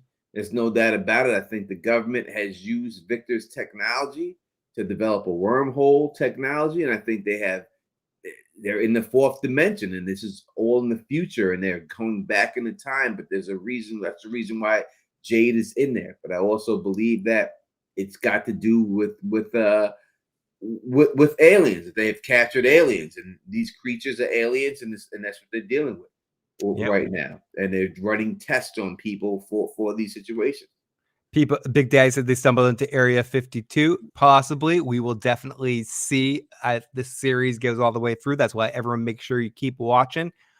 Area code 5, because the worst thing is not getting any answers. Area code 504. I see Jesse in the chat. Is there? Who's Jesse? I mean, I see Jesse. Did Randall have a Boston accent? It was definitely East Coast. Possibly. I didn't notice that. But here's area code 504. And we're going to get to as many voicemails as we can tonight. Any we don't, we'll get to in the catch-up stream that we do eventually. Area code 504. Hey, this is Miss T calling from New Orleans. My question is, Tabitha was on a quest. Was that quest fulfilled? And if so, what do you think the quest was? To have her link with the children? And also... Before we get to the end also, Tony, what do you think about that first point? Was Tabitha's quest to link with the children somehow in that underground cave? Our 100% quest is to be the mother figure. You know what I mean? What makes me think of Daenerys. When we look at Game of Thrones, obviously we and Phil come from there. And the Misa situation. You know what I mean? What when they see her, that they call her. You know what I mean? I think that's the way it's going down with her. She's the mother. And again, you hear Kenny's mom says it. Mothers have to stick together. Yep. There's no reason for her to say that unless that's the case, right? She said that specifically They don't just put these words out there. She's telling you we have to stick together as mothers. So I think those kids see her as mothers. Yeah, and she adds at the end, Is the quest over or complete? Or did they just level up in the game? I think they keep leveling up. Yeah, I think when it's over or complete, or when they get too close to figuring it out, they flood the whole place and kill everybody, and then bringing other people from an alternate dimension, the same exact people, and start the test all over again. I think that's what's going on. I think that's why everybody has been here. Oh, we've been here before. How does have this? It's because they've been here before. It's all people from the same people from other dimensions, alternate universes, going through this over and over again. There's some Westworld elements there. Area code, which I'm not entirely like. There's some sort of a loop or some sort of something like that. Makes a lot of sense in the sense of how they know everything. Some sort of Groundhog's Day kind of situations. The Sarah poll is crazy. We'll get the Sarah results before we end here, but let's get to another voicemail here from Bonnie. Hi, this is Bonnie, and I'm calling from Milwaukee, Wisconsin. The title tethering also could mean as people are tethered to their previous lives, like the Brian Kelly reference, and Christy's girlfriend coming and joining her there. I think that all means that somehow everybody's connected, somehow still back to the world, whatever mattered the most to them, maybe, or something that was really important to them. And I also think Elgin being afraid of the water, like I said, either maybe a flood or maybe there's something in the water. I don't mean not drinkable in the water, but like maybe there's an underground base underneath there, or if they go the UFO route, maybe there's a UFO underneath there. But that's what Charlie, Charlie. Videos, thanks. Talking about the underground water. Listen, I specifically pointed out in the video, you can see it on my theory. She says, Tabitha says, where is the water coming from when underneath there? She specifically says that. She's not saying, hey, there's water here. She's saying, where is the water coming from? And then you see that the water leads out into the forest. That's how they're going to flood it. You see the way the water flows. The water is coming from some type of pipes underneath there, and they're going to just flood the whole place and kill everyone. That's why when you see that girl that was inside of that cage, her skin was pale white and her hair was wet. We have not seen anybody else that they shown in this whole show whose hair was slicked back like that, right? The Pat Riley look. We didn't see that. Only she had that look because she got flooded out and she got killed in there and everything else. So when it's all said and done, that's the way they're going to get rid of people and everything else. Again, we've gone through pictures on this channel, all of Victor's pictures. There's a picture Victor drew of somebody standing on top of a roof, and there's a flood all the way up on the whole thing, right? We have that picture in there and stuff like that. So there's no doubt that that's going down. And let's get to area code 216. Landry Simmons, Cleveland, Ohio. Got a question. They said it was 25 on the bus, and there was 3 missing. So we know 2 of them hit the demise. What happened to that extra person? There's still 1 person short. So I'm just curious if that person is going to be in the next series. And also, do you have too many main characters? AJ, the old lady, the bus driver, and you only lost 1 main character, which was Tom. So that tells me by process of elimination that there's going to be about 2 or 3 more main characters from season 1 eliminated. Thank you. Do you think? Do you think we're gonna get main characters dying soon? Yeah, and that main, you got to get at least 1 main character to die. But I think everyone on the bus can go.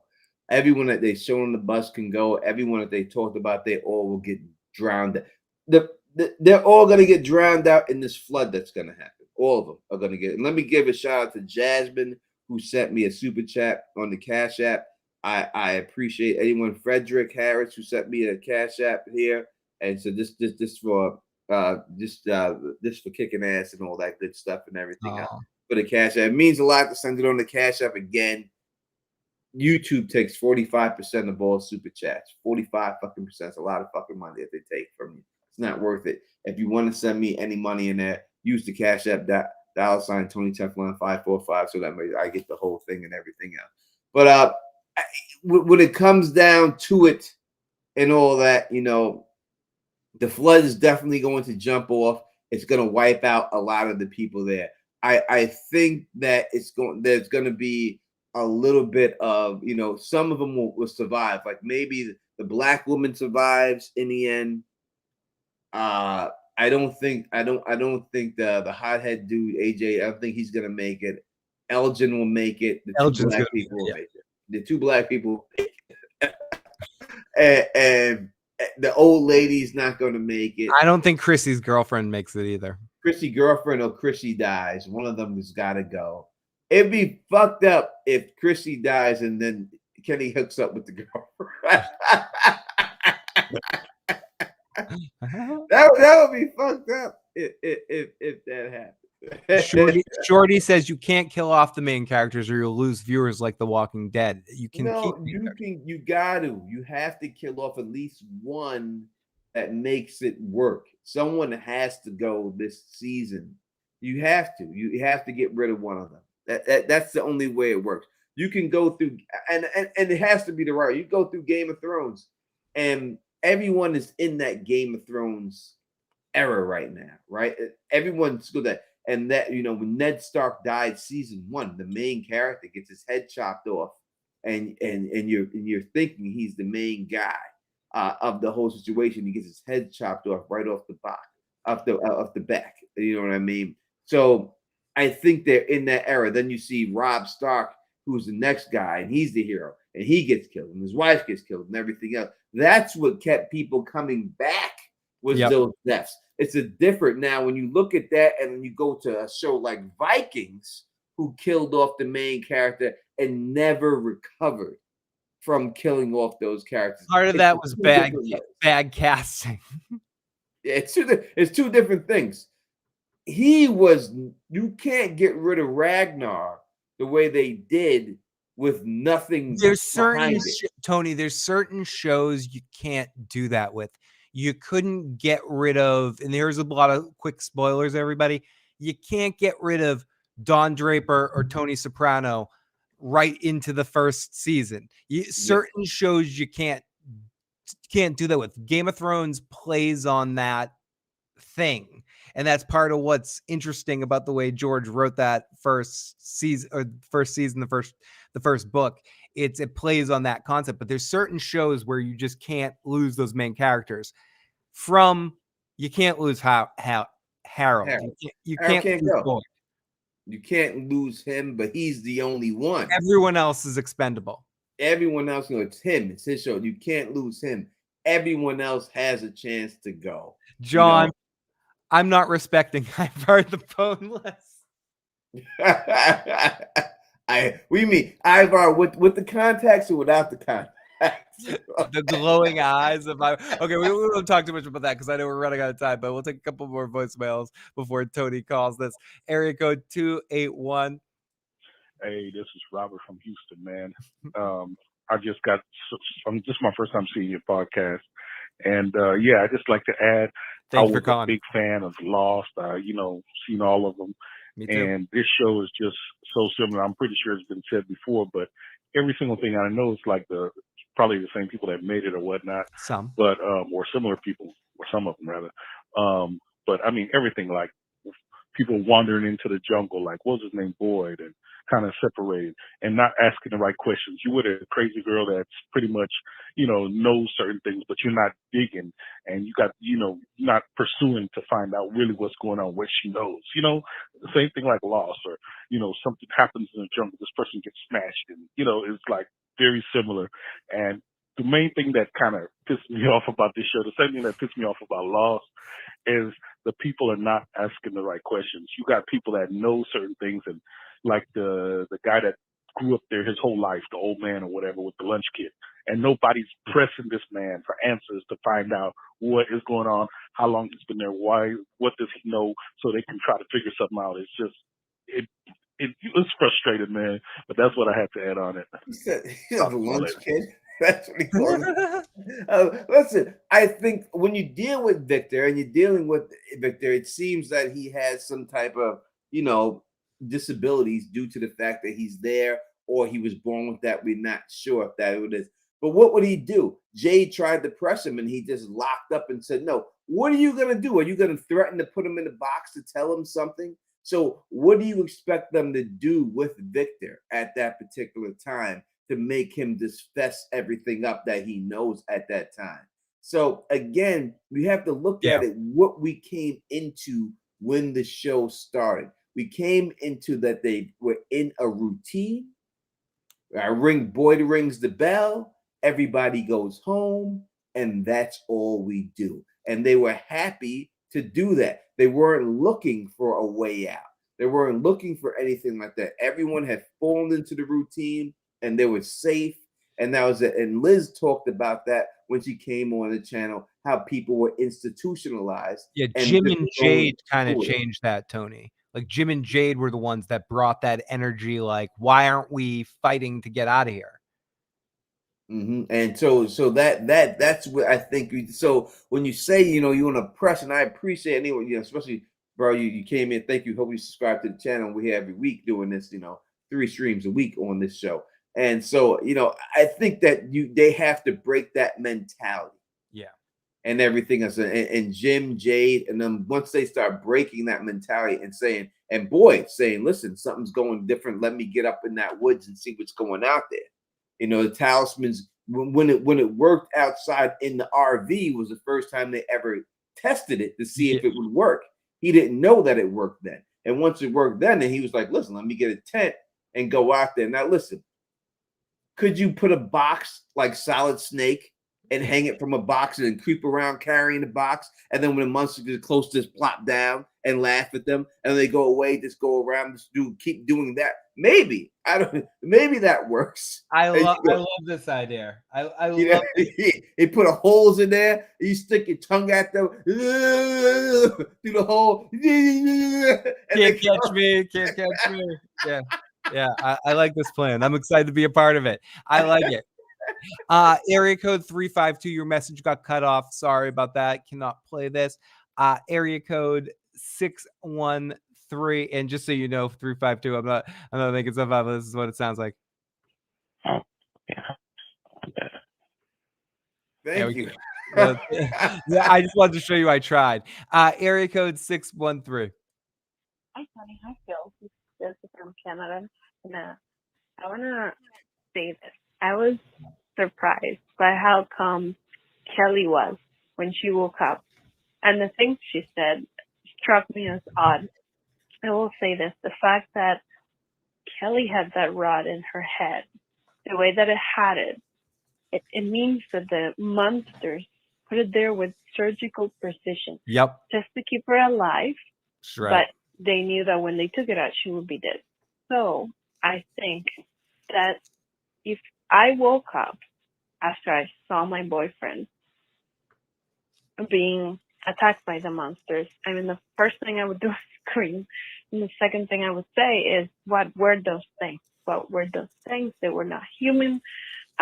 They devoured my boyfriend alive. They ate him alive. I mean, something like that will strike you as strange. You have never seen anything like that. But she says, they made me watch. He was screaming. So I think that they actually opened him up and harvest his organs and did what they would normally do, which we don't know yet.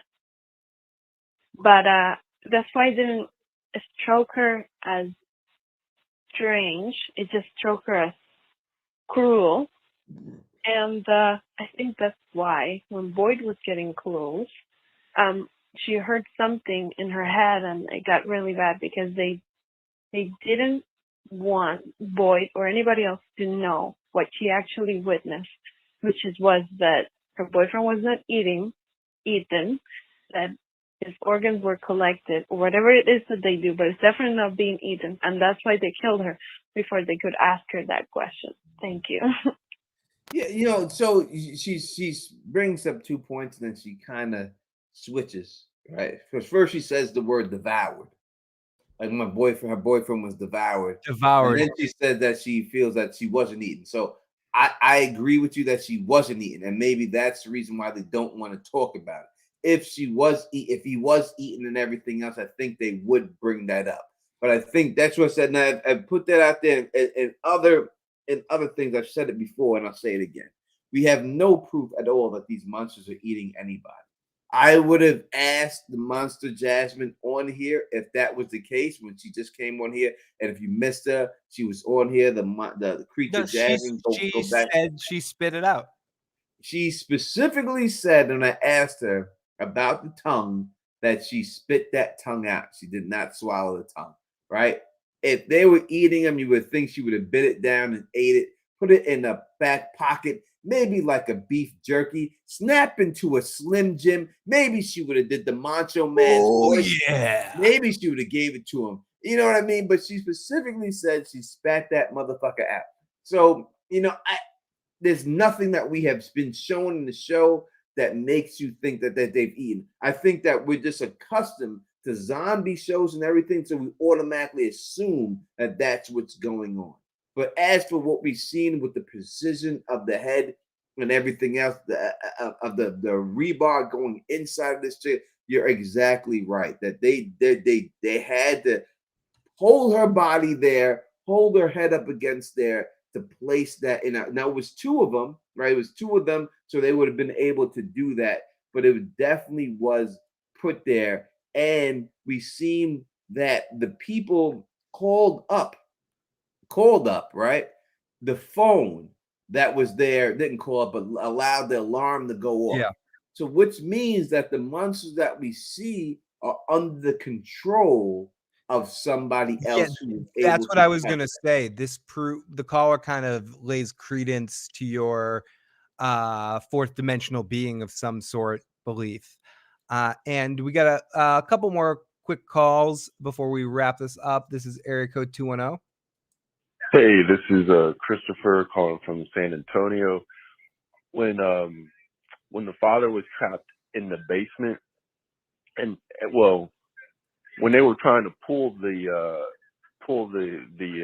stuff out of the hole, everything they pulled, like something supernatural was happening, because every time they pulled stuff, the house kept caving in when they were trying to pull stuff out of the hole. So that was kind of weird, that because the house structurally was fine, but every time they pulled something out of the hole, the house wanted to cave in. Yeah.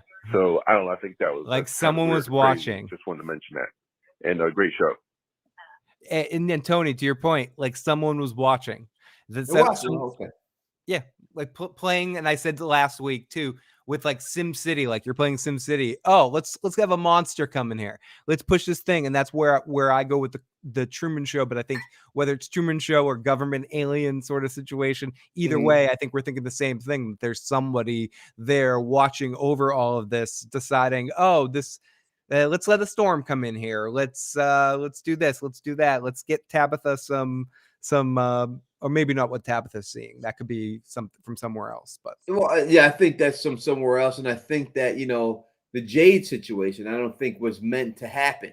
Yeah, I think that they were brought in there because I think that they're holding aliens hostage, and these are the people that are communicating with Sarah. Like, I want to get the hell out of here. I want to go home. I've been here a long time. I think it's these aliens that are being held hostage that they're experimenting on, whether it's putting their blood into them or whatever it's doing. But I think that's what's going on. But I do think it's some type of experiments by government officials who's doing this whole situation 100%. And people are like, oh, you're not getting it's. I don't have to get off the alien thing because I know that's what it is. There's been too much proof they laid out there that I pointed out in my videos that say that that's what's going on here and everything else. So there's no doubt that that's what's going to happen when it's all said and done. I'll be here on the stream, and y'all have a chance to be here to talk to me about it. And believe me, I will gloat when it's all said and done. He's not going to be eating a damn chip. Let's get a couple quick texts for you, Tony. Tony, it's Leanne, baby, from Baltimore. Everyone is stuck in this, tethered to this town with limited movement. Discovery in the Woods may not reference the title. Stay sexy. Area code 516. Hey Tony, quick question. Since you've it's a Con of Thrones question. And let's quick with it. What do they want to know about Con of Tony, quick question. Since you've done the Con of Thrones, is the Dragon Nair Pass the way to go ticket wise? Should I get the I mean, it's all up to you, whatever you can afford. So I would say that if you can afford the Dragon Pass, then I would say yes, definitely do it. But don't put yourself out there where you're going to be struggling to be out there for it. But Yeah, if you it's can the afford it, then definitely do it. Yeah, because it's fun stuff. And we'll end things for a final voicemail of the night from the second half of the Voice in 916. Hi, this is the Voice at 916. So I don't know what happened, but we were disconnected. I was kind of in the middle of making my point. But what I was talking about, the physical tethering of Kelly to the tree, it was quite interesting that the song that came up was Wake Up Little Susie, with the lyrics saying, Wake up little Susie, we've been asleep too long. Is that another analogy to possibly this is a dream? That was a curious thing to have come up. So before we finish this message, Tony, we've talked a little bit about this tonight. You're not a proponent of the dream theory. No, it's not dream. They brought it up too many times, right? When you bring it up, you had Abby say it. Then they have the guy say it to Boyd. Why he said it to Boyd? He said it to Boyd to let Boyd know that he was the one that was communicating at that time. That's why he brought it up. That he was the one doing that stuff and everything else. So no, it's definitely not a dream without a doubt. So listen to the rest of the message. As well as with the monsters saying to Kelly, we want to play. That's curious. That's a curious word to choose, especially when we saw Smiley Monster looking as if he wanted to play in the bus before he attacked the old couple. That was just a couple observations I noticed about that. But there was so much more, and I won't take up very much more time. I could go on and on. But this was a really good episode. A lot of questions came up.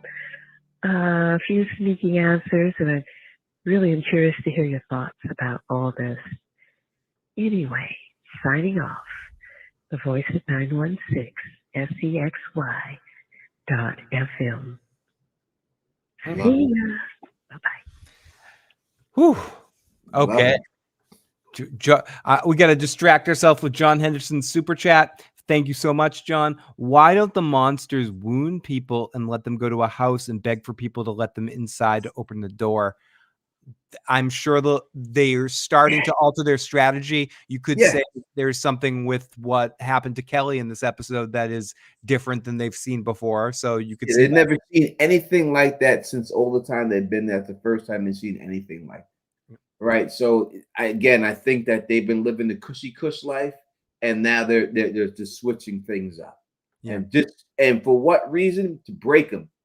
Everyone's broken. They're doing it to break people and see it. Again, if you look at, and I put this in, hopefully y'all watch my videos and everything else, and I'm sure a lot of you have. That's why you're here. I think this is in video. When you seen Toby die, it's the Raven from Edgar Allan Poe that's behind him. That's written there. It's on the chalkboard. Nevermore. Nevermore. And that whole thing, the reason what that poem is about is how people deal with grief and how grief drives you to insanity. Yep. Because that's what happens to the person in the poem. And that's what we're seeing here, that people are dealing with grief, and all the grief they're dealing with is driving them to insanity. Whether it's Boyd, whether it's Fatima, or anyone you want to put in there, that's exactly what's happening to every one of these people. And if someone's running some type of experiment to see how far they could push people and what gets them to that point. And that's what's going on here in this whole show. And I guarantee you that that's what it is when it's all said. Tony, before we start to wrap up, let's get to this Sarah poll because we got to talk about this for a second here. Yeah. Should Sarah be put in the box 65% of the people, this is more conclusive than the last poll. We get 200 plus people voting in this poll. 65% say no. Do you agree with the poll results? What did you vote? I said no. She does not deserve the box. Yeah, I agree too. I voted no as well. So 35% of the people think in the box. I do not think Sarah will be put in the box. Just for prediction.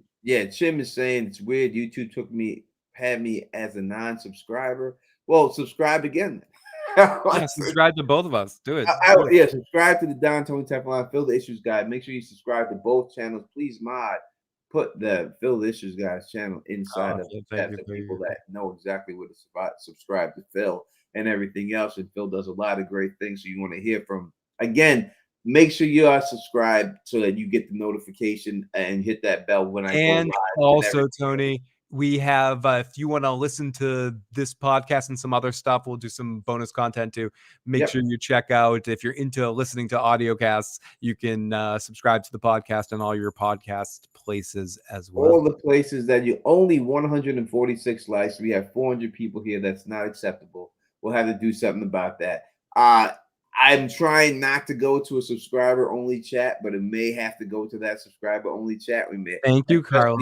Especially when dealing with certain guests that we're going to have on and everything else. You know what I mean? So make sure you're subscribed. So when we do go to the subscriber-only chat, when everything else like that, that you can still chat and everything else. So I don't want to have to do it, but in the end, yes, it's on Spotify. It's on, and that's actually you can subscribe to it in all the other places, but Spotify is where the podcast is housed. So Spotify is probably, it's you can definitely subscribe there.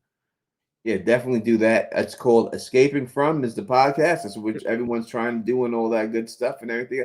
Go on Twitter and all that. Hit the creators up and tell MGM that they should hire us to do this. Because who was that guy? Brokeback Boy. What was his name? That tried to come in. That tried to say we were hired by them already. Somebody. Yeah. No. Yeah, he left the chat right after that. He never came back. We wish. He never came back, you know what I mean? But yeah, whatever his name is, what was his name? Brokeback Boy? It was something like that, whatever it was. But yeah, maybe he has some MGM hire us. People always think we work for MGM. I would love to work for you, MGM. Sponsor us. We're about that life. About that. Hook us up, please. Please do that. We'll have more guests on as much as we can. We have the lineup set so far that what I know it's going to be on, but we'll have more people on here and everything else. And a lot of it's on me that getting the dates right for everybody else and all that good stuff. You know what I mean?